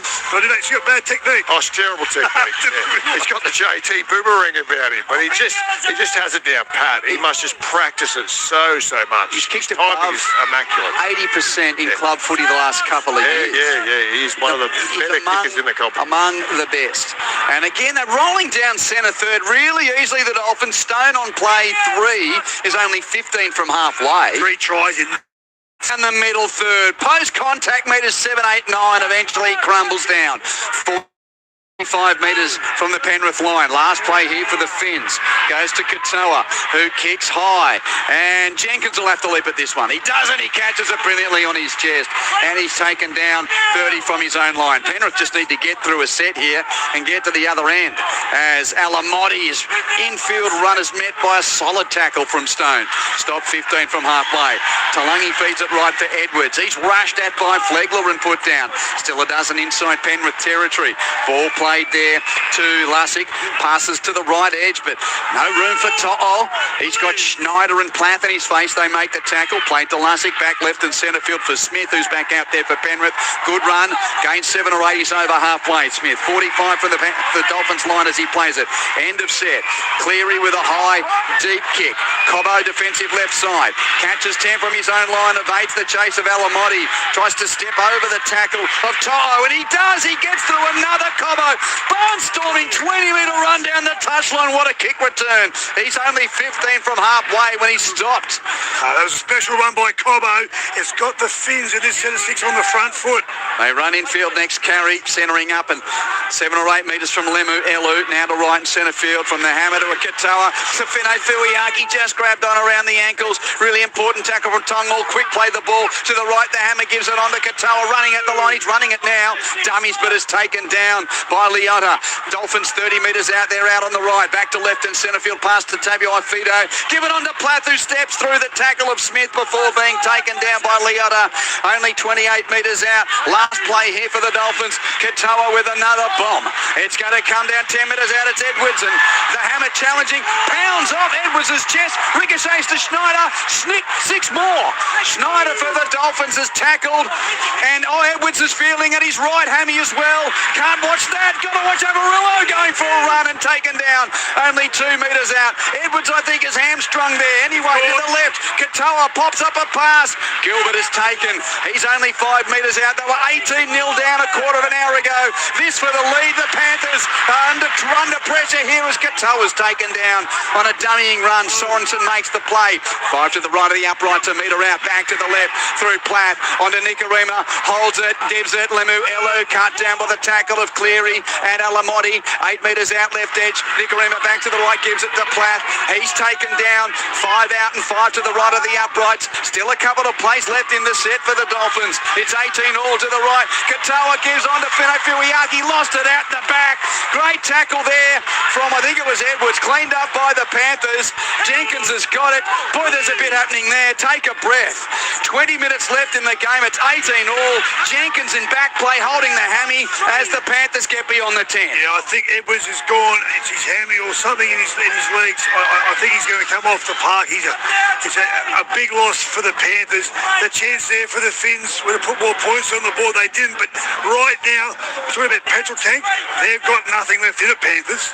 They've got a little rack here. The Finns have done really, really well. Well, Cleary was going for one of those early set kicks, but he got rushed at. He has to chuck it to Talangi. He chucks it desperately to Sorensen. Up to the 40. Passes over the touchline to the edge.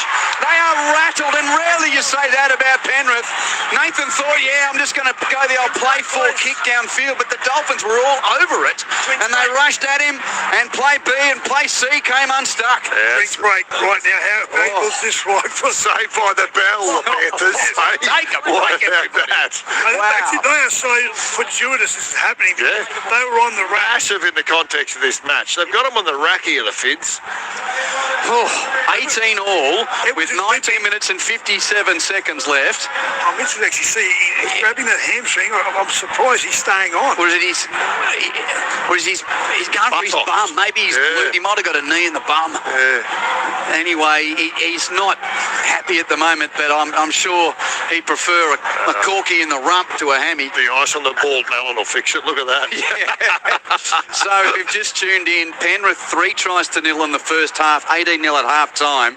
But the Dolphins on 45, 52 and 55 minutes, basically 3 tries in the space of 10 minutes. Farnworth, Tabuai-Fidow and Cobbo, they've levelled up the game at 18 all. And Mitch Kenny, by the way, left the field in the first half under a dangerous tackle from Cody Nikorima, which was put on report. Nikorima went to the bin, and the early reports are of a fracture in the left leg for Mitch Kenny. To be confirmed, but that's what we're hearing. Boys, okay, Billy Moore, Clinton Schifosky.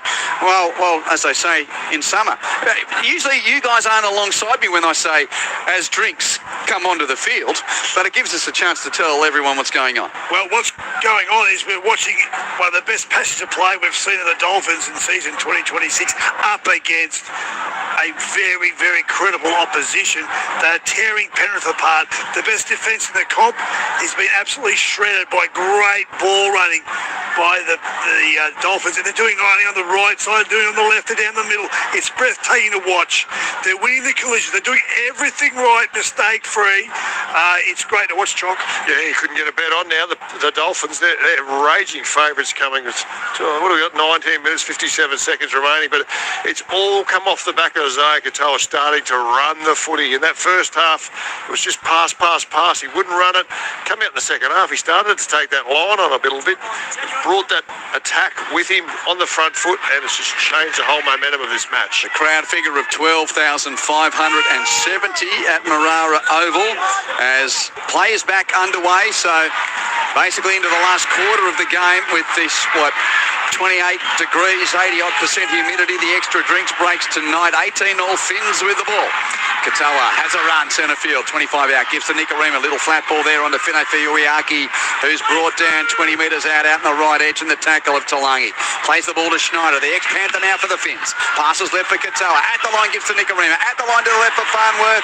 To'o jams in, does enough to stop his momentum, can't complete the tackle. Farnworth runs in field, To'o follows him, and eventually from behind bulldogs him to deck. 15 metres from the goal line, centre field, off to the right. Knowles for the hammer, passes to Averillo. He'll go for the line and put the Dolphins in front. He put the ball under his right wing, Jake Averillo, and from 18-0 down at half-time, it's taken 22 minutes, make it 21 minutes for the Dolphins to erase their deficit and now go to the lead. What a turn of events in Darwin. 22-18, kick to come. We thought the drinks break was going to save the Panthers. All it's done is allowed the Dolphins to sit back, calm themselves down and realise they are now the dominant side on the park, and it's their ball running, their ability to break tackles, aka Farnworth on To'o. That basically is creating confusion and breaking up the defensive line of the Panthers, which is the best in the competition. It's spectacular to watch. Jake Averillo sometimes gets lost in the noise of how good this back five is, but one-on-one when he actually takes the line on, he's so good about poking his nose through, and that time he got his nose through, and it makes you so close to the try line, he was able to score the try. Well done. 18 minutes to go. When they're gone here, the Panthers, they're going to win with a leg in the air. The Finns have got all the momentum, all the running, and that man, Herbie Farnworth, talking about running the footy, he runs it better than anyone. He breaks tackles every time he gets the ball in hand. He's such a terrific. Oh, look, Penrith tonight looked like round 7, 2025. Yeah. Not the team that we've seen in the first 6 weeks of this year. This is how they were bleeding points this time last year. Sitting at the bottom of the table. Yeah. In that shot there, watching the try being replayed, in the background, Gil Evans is limping around. Why would you leave him on the... Well, who's going to play fullback? What are they going to do? Huge kick coming up here. Isaiah Katoa will try and convert. So where's Asako? He's put it across to face Katoa. So picked up a little injury. Jermaine Asako, sorry. That's a huge change of kick. So that's no goal. Score remains 22-18. I didn't see anything. No. Actually, the display, yeah, he looks like he's okay. Asako. You got your correction tape. I hate that. You know, I'm just assuming that Asako's going to kick, so now my scrapbook's all messy. Get on your belly. No worries. He's always very well prepared. Just leave the 50 cents on the. Yep. Okay. So, it's not. See if we can get some news. They're just going to stay mistake-free, Chog. Don't do anything different. Just keep doing what you're doing. Well, he caught the ball there, Asako. He looks fine. So he was looking at the back line as well. Yeah. Giving it to Gilbert, who's taken 11 from the goal line. He's defending. Dolphins 22, Panthers 18. NRL Friday on ABC Sport. Quentin Hull, Billy Moore and Zane Boja and Clinton Chifovsky. Sorry, Jock, it just rolls off the tongue sometimes on this time on a Friday night. Bringing you the action from Darwin. Left edge, here's Lemu Elu. And he is taken 11 metres his own side of halfway. As now the hammer says, give me a run down the middle third. He takes it to halfway. Yo cuts him down. Ball played to Schneider. Given for Katoa. In the middle of the park, he puts up another high bomb. It's Jenkins as the catch, which he does. And Asako makes good ground to tackle him.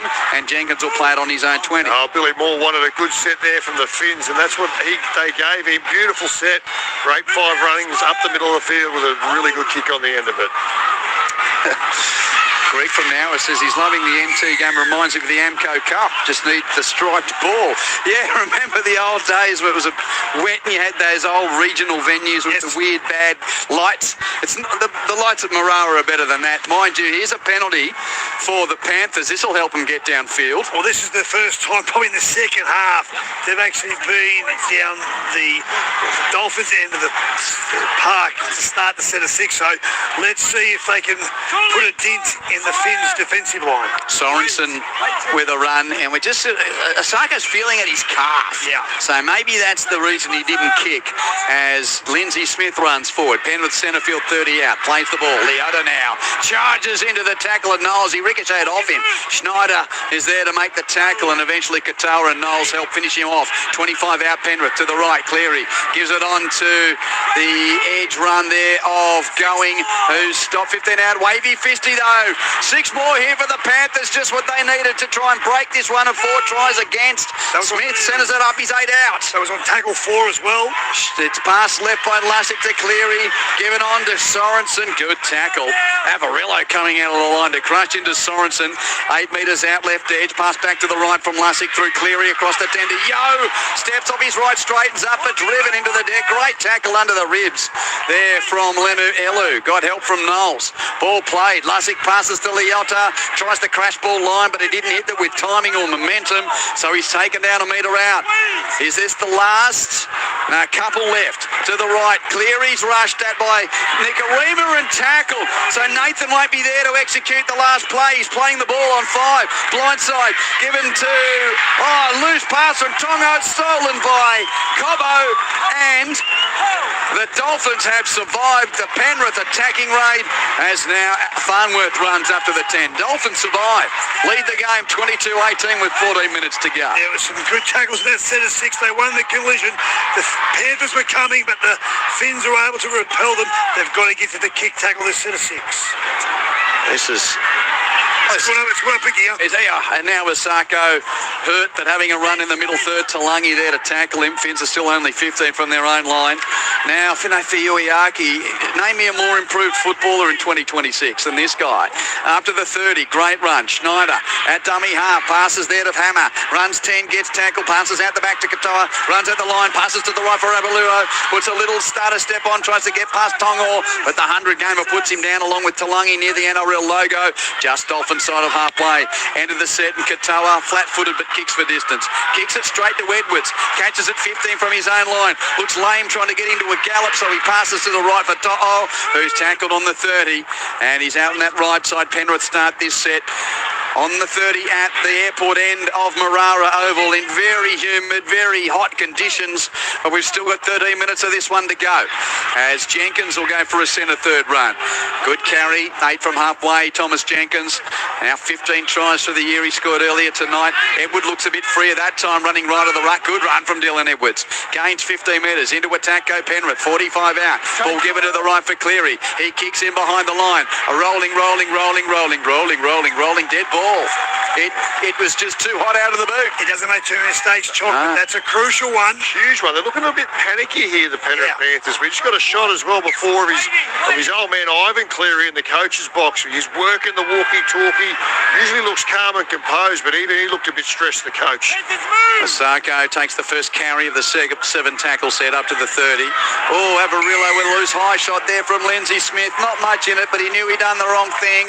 That's a penalty to Redcliffe, and more importantly for the Finns, a cheap trip to the attacking end. Well, there's 30 metres if Masako hits, if Katoa hits this ball well into touch.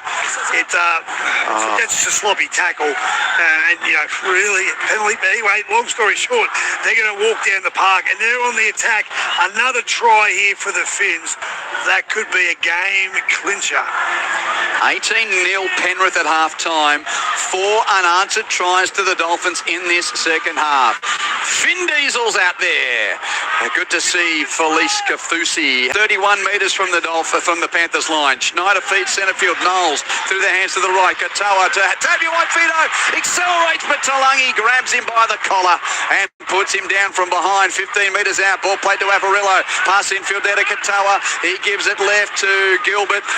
Decides to back his way into the defence. And the tackle from Garner is good. Stops him a dozen out. Schneider gives it to Kafusi. Kafusi stopped by Yo. Under the black dot at the airport end. Only a couple of metres out. Last play Dolphins. They pass it left. Katoa. They run it on the last. He gives a Nicarima grubber for the in goal. Edwards gets across there. Slides to his knees to take the ball near the corner post. A metre in from touch. A metre in the field of play. So that buttock ailment not stopping him from saving the day. But the Panthers are on their own line. Billy. Oh, and gee.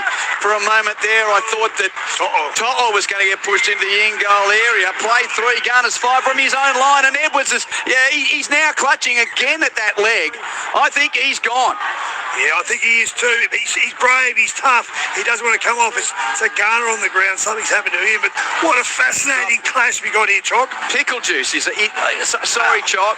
He's cramping up. He's gone for the pickle juice. Yeah, Dylan Edwards. He was reaching at the buttocks before, but now I think it is cramp, and the Dolphins really aiming up here defensively. I think we're on tackle 3 already, and they're still only 8 or 9 metres from their try line, the Penrith Panthers. Garner's gone down, an ankle complaint. I hope it's not the same vein as Mitch Kenny, because there is a situation where he's up again, which is good to see, but you're right, they've ended up a gear in defence here, the Finns. Tackle 3, they're only 6 metres off their line. 10 minutes and 38 seconds left in the game. NRL Friday on ABC Sport. Dolphins leading 22-18. Penrith with the ball deep inside their own half. Great run from Freddie Lussick. That's the cheapest 15 they've got in that territory for a while. He's actually playing well, Lussick. You haven't missed Mitch Kenny. He's a good player, Lussick. Cleary kicks for distance from his own 30 at the end of the set. And it's about 60 on the fly.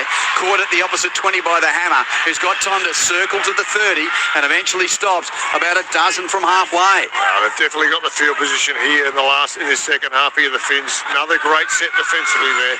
Isako, 1 man infield and 2 inside Dolphins territory when tackled. They're winning all the collisions. They're poking their nose through. Good run here by Avarillo. He beats one, but taken around the ankles by Papali'i just as he was about to get into the backfield. 35 out, quick play the ball. Katoa's running centre field, passes left for Nicarima. Holds it. Oh, the pass is a wobbly one to the edge. That's okay. Went backwards, bounced forwards, backward out of the hand, cleaned up by Cobbo, who's taken. Out on that left edge by Cleary. Not sure that didn't go forward. Well, that was my description. I had to try and get it out very quickly because a lot was happening as Gilbert goes forward, and he stopped only 20 metres out. It definitely went forward in the end, but it went backwards before bouncing off the point forward. Do you get it? Anyway, Katoa chip in behind the line. Papali'i there to catch it. Katoa takes him. Penrith's got the ball. They survive. There's 9 minutes left in Darwin, and the Dolphins lead 22 points to 18. He's had another run, Dylan Edwards. Pickle Edwards has had a run there. He's juiced up. He's juiced up, but he got the run. Jenkins now up to the 20. both of these teams. Boy, this has been some display of rugby league. Yeah, impressive conditions. They're getting Great their play, money for great money in Darwin, aren't they?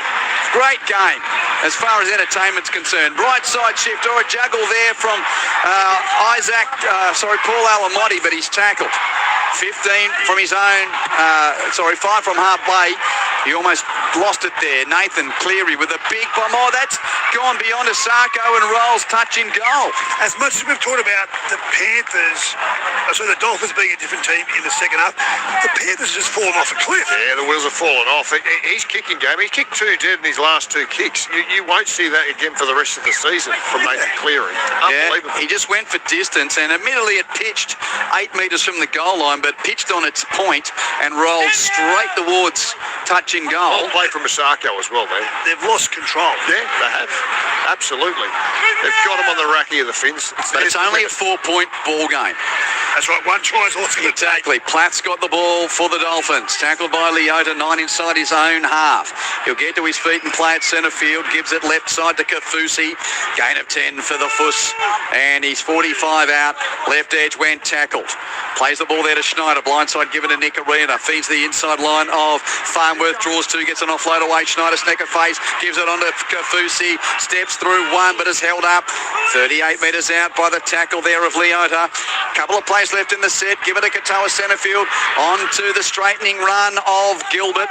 He's tackled centre field. 30 out. Last play coming up here for the Dolphins. Katoa once again with the bomb. Once again it's Pickle Juice Edwards under it. He catches it. He catches it 11 metres out. Does the job. Tackled by Avarillo, and the Panthers have got it once again. Pinned down that southern end. Jenkins played 2. Pushed back by the tackler Schneider, and they're only on the 10. This could be the biggest set of the match. The Finns, if they can get a mistake somewhere out of the Panthers, they can put the nail in the coffin. Edwards jumps out a dummy half. Tries to get a gallop going. That's a good gain, though. Give him a dozen. Just straight down the middle. Tackle made by Plath. Midway goal line and halfway. And then another 15-metre run from Alamotti. Good run. 10 from halfway. Plays the ball to Lussick. Cleary falls over but passes to Smith. Gives it to the left. Tungor passes to the edge for Jenkins. Over halfway. Grubbers infield. Looking for the Tungor follow-up, but it's gathered by Tabuai Fido. And he's got it for the Finns on his own 30. Dolphins have got the ball. Dummy half scoot down the blind from Katoa. Almost broke the line. He gained 15 before Jenkins gets him. The players are gone. Their bodies have gone. The heat, the humidity's got to them. Such brave, competitive football being played, but they're all cactus. But the 2 points is still up for grabs, Billy Moore. There's 6 minutes to go, and the Dolphins lead by only 4. Kafusi down the middle third, runs into Lussick. Leota's there to help with the bear-hugging tackle. Garner was in the trio that put Kafusi down. 39 metres out, blindside left. Schneider feeds Nicarima at the line. Tapped on by the hammer to the edge for Farnworth. Charges into the defence. Garner takes him down with his legs. Cleary up top. Dolphins 18 out on the left. Last play. Nicarima rushed at but gets a bomb. It's shallow. Hammer and Edwards jump at it. Ricochets back to Cleary. Penrith ball. Passes to Toll. He beats 1. Toll's over the 20 before being tackled. Penrith survived the set. They're midway goal line and halfway, and there's 5 minutes and change left in the game. And the Panthers, who led 18-0 at halftime, are 4 down at 22-18, but they've got 5 minutes to get out of it if they're good enough. Time enough if good enough. The last 3 or 4 minutes, they've settled the Panthers. They're starting to get their left edge. Tongo gives it on to Jenkins. Jenkins is grabbed by his pants. He's dacked by Avarillo, and just as well the seams were good because it kept him from going through the tackle. He stopped left edge, 30 out. Pass goes to the right edge now for Yo, has a run. Tackle pops it out the back. Garner keeps it alive. Alamotti has a run at the line. Taken down by Lemu, Elu and Cobbo. 9 out on the right edge. Pass back to left and centre field. Give it to Cleary running across the 10. Passes to Talangi. Shapes to kick. Passes to Papali. He passes to the left edge for Jenkins. Jenkins scores in the left corner for Penrith. And it's 22-all. Kick to come. Thomas Jenkins has another 20-26 try-scoring double. And there's 4 minutes and 19 seconds on the clock. And we're locked at 22 with a Penrith conversion attempt to come. They are that tired, Chalk, they can't even celebrate. Jenkins, he's just got his head down, doesn't want to even acknowledge what he's just done. But great work by the Panthers, the Dolphins of numbers. Jenkins does what he does unbelievably well, scores in the corner. So this is now 7 weeks in a row. He's scored at least 2 tries in a game. Is that a record? Unbelievable. Yeah, 2 against Brisbane, 2 against Cronulla, 2 against 4 against the Roosters. It's the first time ever. First time ever we just got a graphic. 2 against Parra, 2 against Melbourne, 2 against Canterbury, 2 against the Dolphins. Unbelievable. Huge kick coming up. And Nathan Cleary is almost getting a full leg massage before kicking here. How long's he allowed to have, Rev? It's on his good side as well for a right footer. Perfect setup for 4 minutes and 19 seconds to go. And this is where the referee's got to be aware of game management. He can't take forever to kick the ball. Well, he is. Yeah, he hasn't put the ball on the kicking tee. He knows that the clock's going to count. Yes, he put the tee on the ground. Yeah. Nathan's doing everything to take as much time, and the referee says, come on, mate, put the kicking tee down. And he does, a metre in from the main grandstand touchline on the western side. Whatever happens from this kick, the next 4 minutes is going to be brilliant because, as I said, the players, Chalk, they are fatigued. They've burnt all their petrol. It's now about muscle memory. So much open space. Kicking for the lead, Nathan Cleary. He has 3 from 3 tonight. He's a metre, if that, in from the left wing touchline. Listen to the hoots of the fans in Darwin. For the lead.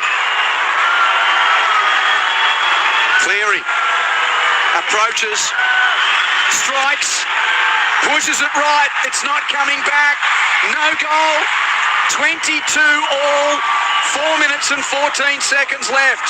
Both sides will have 2 sets of 6 to try and put their nose in front. Field goal opportunity. You probably subscribe might be the best. Absolutely. That's what it's going to come down to. But it'll be interesting to see how the Panthers play this. The last couple of sets have started to push some offloads and shift the ball left to right, right to left. Will they close it back up or will they continue to chance their hand? We'll see. Will we get extras on this night? Probably deserved. What's the word? Players don't want to play anymore. No, everyone's stuffed. Yeah. It's so hot, it's so sticky, but there's a game of footy to be won in the NRL. 22 all, 4 minutes to go. Ride it with us on NRL Friday on ABC Sport. Edwards catches the kickoff, gives it to Smith. He's pushed back 5 and 6 metres by 3 Finns defenders. Penrith are on their own 10. Now right edge Alamotti, a scheming run which earns 9 valuable metres to get to the 20. It was a good carry, Billy. Lussick now feeds it to To'o. He almost to the 30, so pretty good set so far this from the Panthers. To'o plays the ball to Lussick, given to Yo. Runs down the middle third, the reliable Isaiah Yo. He's a dozen inside his own half when stopped. Played to Lussick, given right for Edwards. It's 22 all in Darwin. 3.5 to go. Edwards has taken a metre inside Penrith territory. Plays the ball to Lussick. Last play. Cleary from halfway puts up a shallow bomb. Will come down 25 out. Cobbo catches it for the Dolphins and takes the tackle. So the Finns have got the ball. They're deep inside their own half. Tabuai Fido receives from dummy half. No great gain for the Hammer there. As Smith led the tackling brigade along with Lussick. Played to Nikorima. Pass right in centre field to Katoa onto Isako. Up to the 30 before Talangi brings him down. And the ball played there. Katoa passes on for Fine Fiuiaki. 10 metres gain down the middle third up to the red stripe of the 40. Still inside Finn's territory. 2:50 on the clock. 22 all. Nikorima left side shift.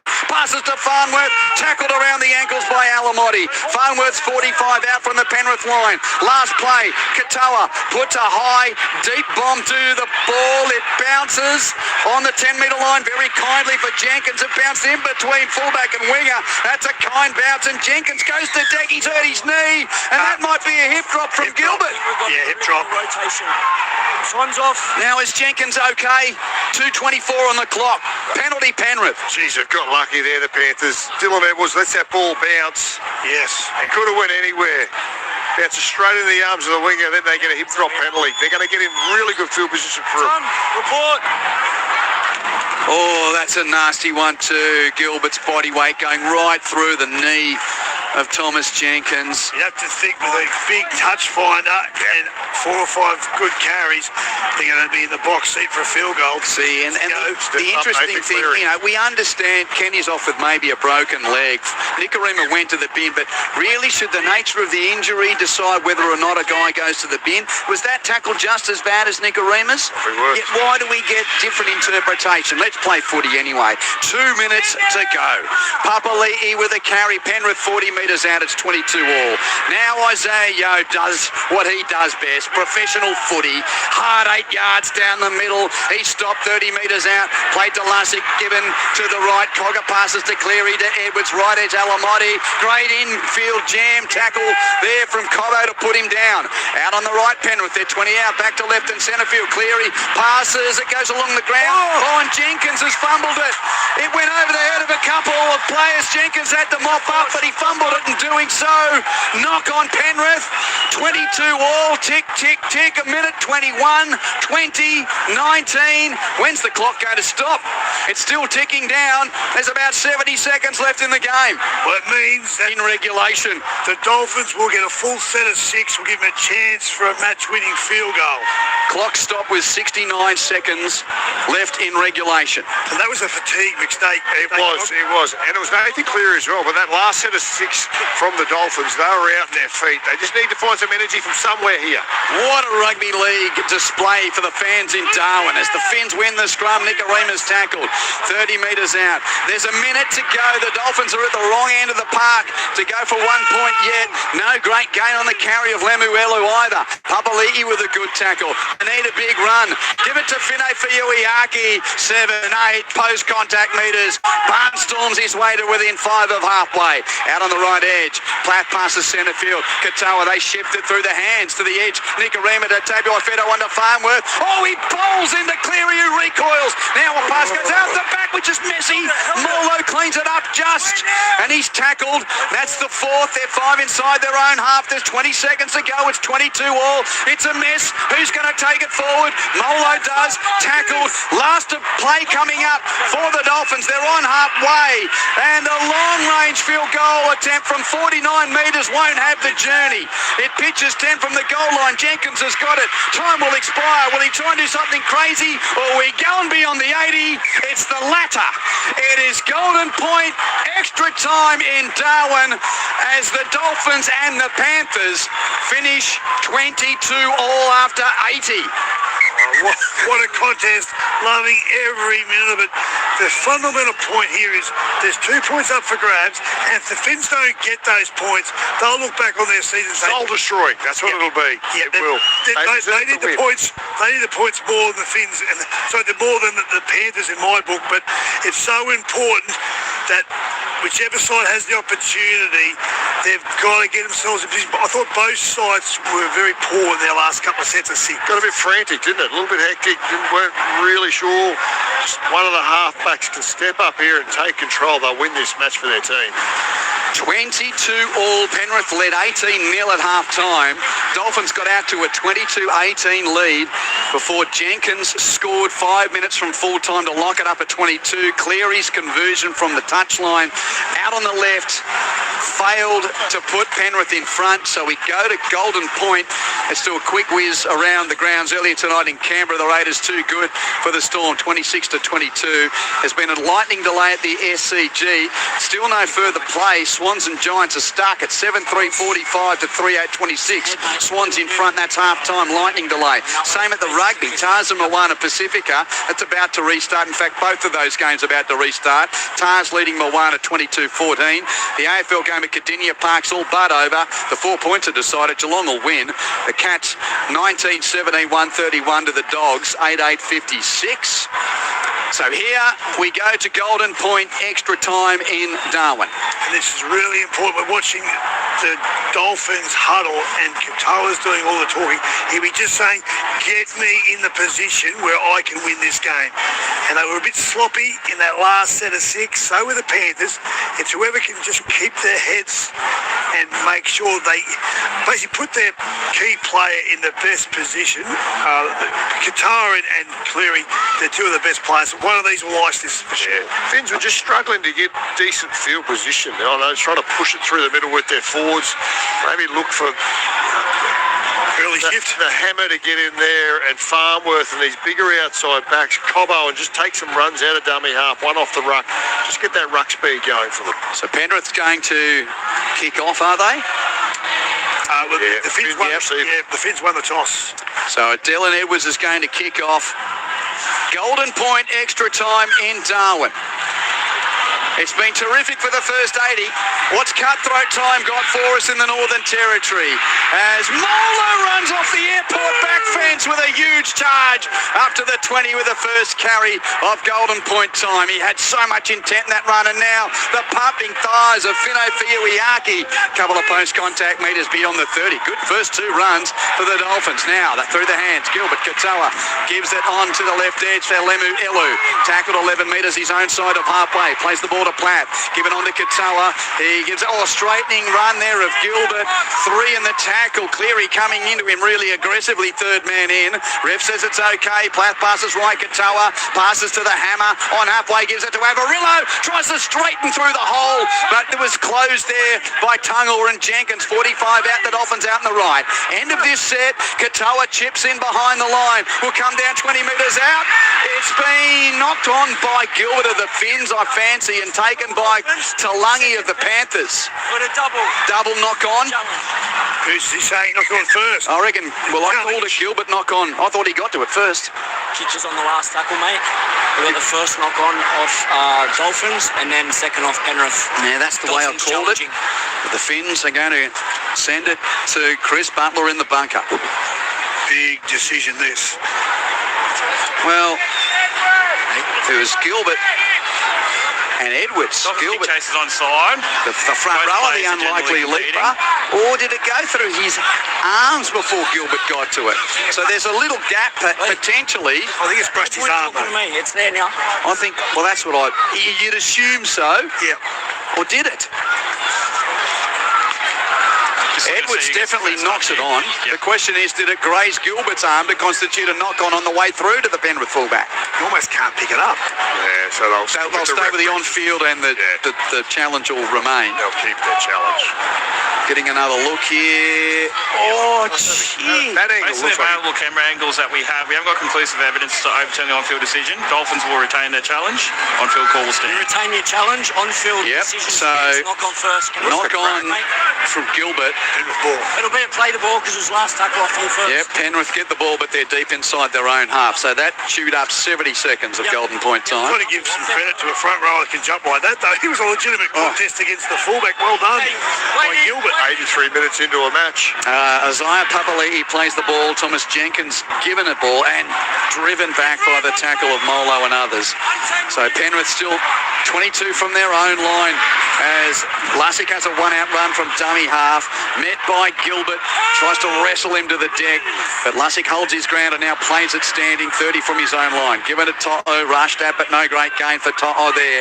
15 from halfway, when tackled, played the ball to Lussick. That was a forward pass to Cleary. Referee didn't see it. Cleary passes infield there to Cogger, who's tackled. You with me, John? A metre forward. Yeah, well, look forward by a mile. The referee didn't call it. Isaiah Yo's tackled now.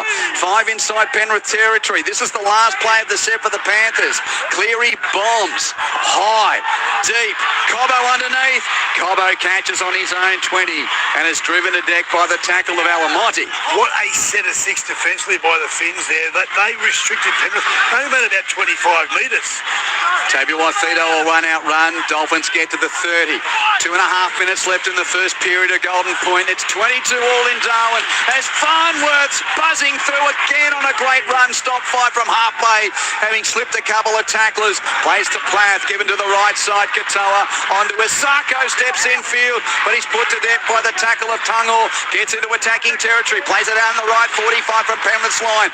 Back to the centre of the field. That's play 5. Gilbert stopped 40 out. Are they within 2-point field goal range? They're going to have a go anyway. Katoa strikes well on his right. He's got the journey, but he's missed it to the left and kicked it dead. That cleared at 2/3 post height. He got the journey easily. Front forwards. So yeah, he struck it well. I'd like to get a head-on shot to see how close he got, but what a good set of six. They've gone up a gear here, the Finns. They're winning the collisions. 7 tackle set coming up as well. And now, asking you shall receive. That missed just to the left.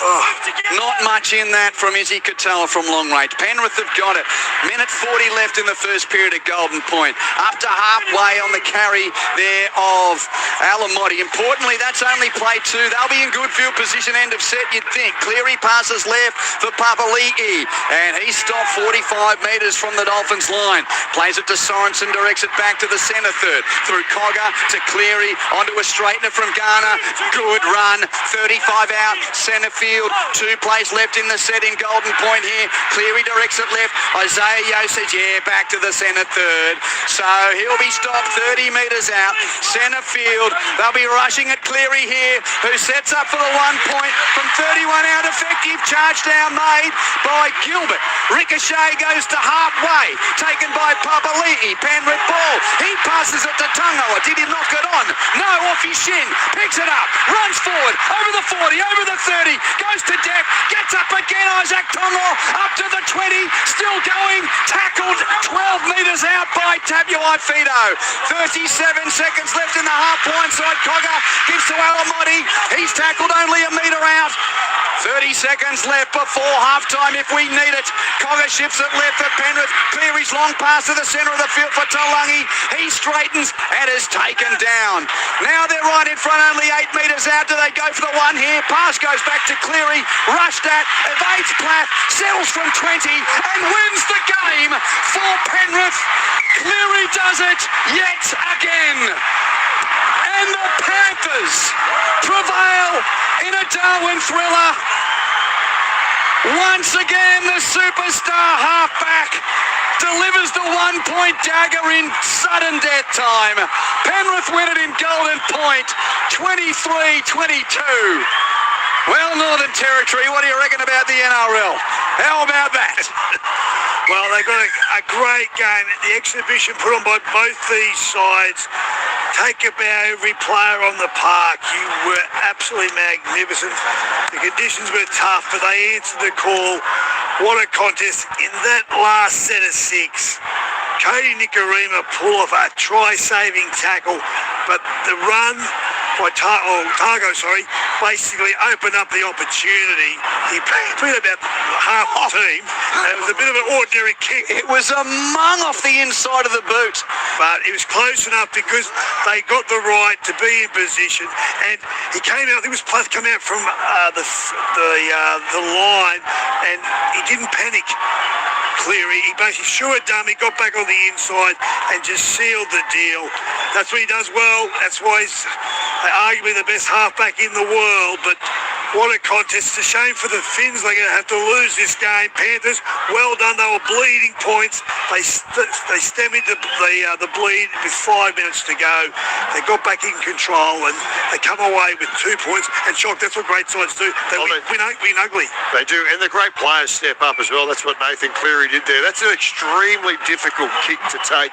He steps to the charging defensive Plath, and then he's running forward and he steadies himself again to drop kick a field goal, all in the one motion. Unbelievable effort. And the texts are starting to blow up with that pass that, well, in general play we called forward earlier in the set. Yeah. So, well, I mean, there's always rubber the green, isn't there? But that looked like a call that could have been made. And we're seeing the players come off the park. I was going to acknowledge Dylan Edwards.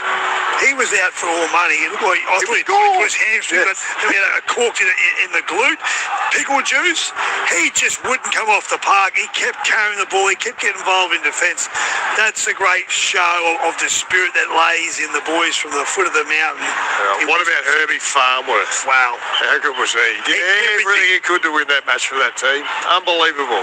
23-22. Penrith the winners in Darwin after Golden Point extra time. Penrith led 18-0 at half-time. The Dolphins got... Let's actually see if we can pick up Channel 9's interview. Jonathan Thurston with Nathan Cleary. Can we No, unfortunately not. So 18-0 Panthers at halftime. Yes, we can. Let's go back to it. The Dolphins were running downhill in that second half. How did you arrest that momentum? Well, we didn't do it very well, to be honest. When they were playing footy, we weren't responding well enough. We weren't putting pressure on them, and it's a hard thing to wrangle back when you don't have momentum. I thought, we just need to be more process focused with our defence, and we weren't. But they're a very dangerous side. They've got plenty of speed on the edges and good shape too. So something to look at there. Do you think this game, you can look back on it throughout the year to be a real crucial game for you moving forward? I think so for sure. Even just with the conditions, it's a bit different up here, and I thought, I was pretty proud of us to be able to wrestle it back. We were under the pump for that whole second half, and then to score a try late and then get the field goal and go on points. Pretty happy with that. Mate, you're the UE player of the match, so you get $500 to a charity or a junior club. Where would you like to donate that? I'll donate it to Our Choice Disability. Well done, brother. Cheers. Iceman. Over to you, Mark. Thank you, JT. Well, Hamiso, although that must be heartbreaking after such a long match in these really tough conditions, but the way that your side fought back in that second half, it must have been some halftime speech from your coach. I think obviously we didn't want to play the way we played in that first half. Obviously our possession wasn't that good, and we just went in, regrouped, and we know what we can do with the ball, and I think our defence tonight it was pretty awesome, and I think that trust is still building, and I think just our attack and what we can do with the ball, it showed in that second half. You showed some incredible individual brilliance as well, and this crowd absolutely loved it. I think you have a lot of fans up here. You'll be playing a few more home games up here in Darwin over the next couple of years. What's it been like with this community? It's pretty cool to bring rugby league here to the territory. It's a big AFL state, and I think the more NRL games we play here, the more fans, and we love the community, and it's an awesome trip to be a part of and to play in front of, and I think we're excited for the next 3 years, and if we put on a show like that and get more wins, I think it'll be good for the game as well. You're on the road again next week over to New Zealand, I believe, so what will be the biggest focus in the next about 7 days before you do that again? I think just on ourselves. Obviously we can take away lots from that second half, and what we can do, and just that belief, kicking back in, and we'll regroup, and we're on the road again, but I think those trips bring us tighter together, and I think we're excited for it. Thanks, Misa. Thank you. Marley Silver there with Hamiso Tabuai Fido. Thanks to Channel 9 for those interviews. 23-22, Penrith beat the Dolphins in Golden Point time. Quentin Hale, Billy Moore and Clinton Schifofsky to wrap it up for you. And so the Dolphins go from Darwin, and then they've got the Anzac Day game in Wellington against the Warriors next Saturday. So we talked about that contest. To me, how more important the 2 points were for the Finns than Penrith. And I'm not disregarding the 2 points is 2 points, but you look back on games, the ones you win ugly count. I mean, and we heard the question from Jonathan Thurston was so well put to Cleary, saying that there's something they'll feed off. It could be the anchor moment for the Finns. The only problem they've got, they got to that game's in Wellington on Anzac Day on Saturday. Then they play the Storm. NRL, they have to draw. Jesus. No. Then they play the Storm. They got 3 in a row at Lang Park after that, though. Storm, home game, Magic Round.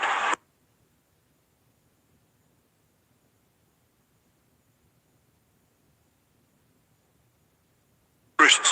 So, but you think of those 4 clubs you're talking about, the Warriors, the Storm, the Dogs, and the Roosters. They're tough. So you're now 2 and 4.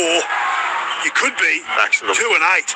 So that's why those ugly wins are so important.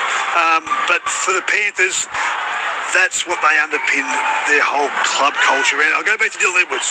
He stayed on the park. Yeah. He wasn't leaving his mates.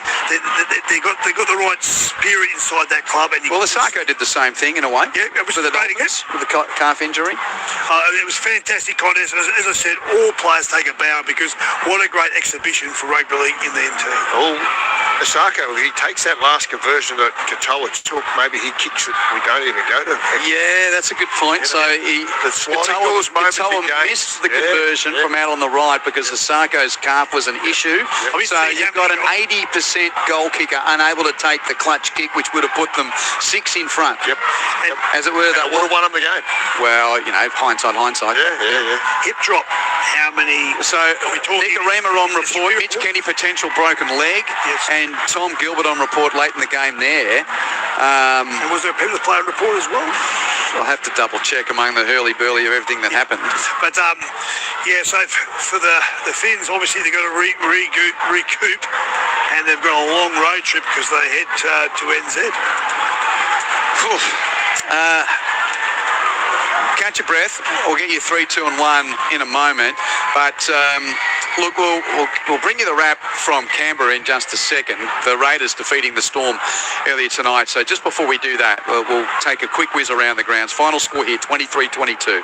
Penrith over the Dolphins in front of 12,570 with an 85th minute golden point field goal to Nathan Cleary, which by his own admission would, if he was on the first tee with his driver, he'd be going a long way to the rough in the left. But he was only 20 metres out. He was close enough. And now it's in replays of whether or not there was a knock-on from Tunga or in the lead-in. But anyway, what was I going? Around the grounds, that's right. So there's been lightning delays at Moore Park for the SCG and SFS for the AFL and the rugby. So those games are still going.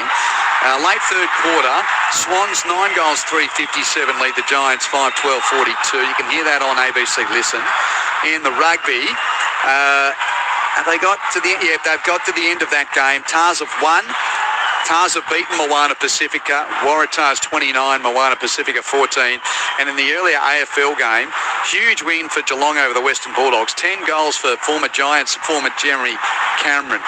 The Cats 19-17, 131 beat the Bulldogs 8-8-56. Okay, let's take you to the wrap of the earlier game in Canberra. It was a bit of a seesawing affair between the Raiders and the Storm. Here's Skibbsy Tungy and Andrew Moore. Q, it ended up being a real thriller. The first half was stop-start, and there was, the game was really all over the place. Canberra started best, 2 tries in the opening 9 minutes to Simi Sasangi and Corey Horsburgh. It looked like Canberra by how many, bearing in mind Melbourne had lost 4 in a row. But then Canberra started making mistakes, and Melbourne thought, you beauty, we'll get a piece of that.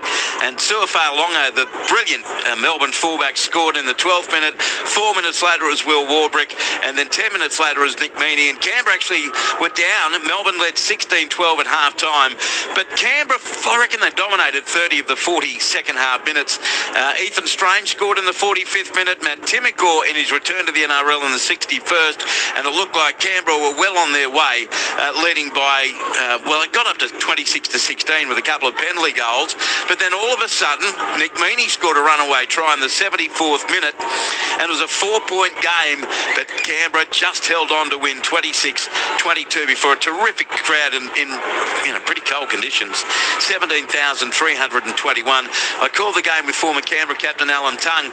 It was thriller-minute stuff in the end. That second half was blisteringly good after an up-and-down first half, but a vital win that Canberra held on, and incredibly Melbourne's lost 5 in a row. Yeah, there was pressure on both sides coming into it. It was a real roller coaster, as you mentioned, Andrew. The first 10 or 15 minutes really dominated by the Canberra Raiders, but there was a couple of key turning points in the game, and the one was a Corey Horsburgh penalty with the ball in hand, getting up to play the ball, some descent towards the referee. And this is when Canberra led 12-0. 12-0 up, and then all of a sudden, bang, bang, Longo there injected himself in the next set of 6 to score in the corner, and then all of a sudden Melbourne Storm, they just dominated the back end of that first half.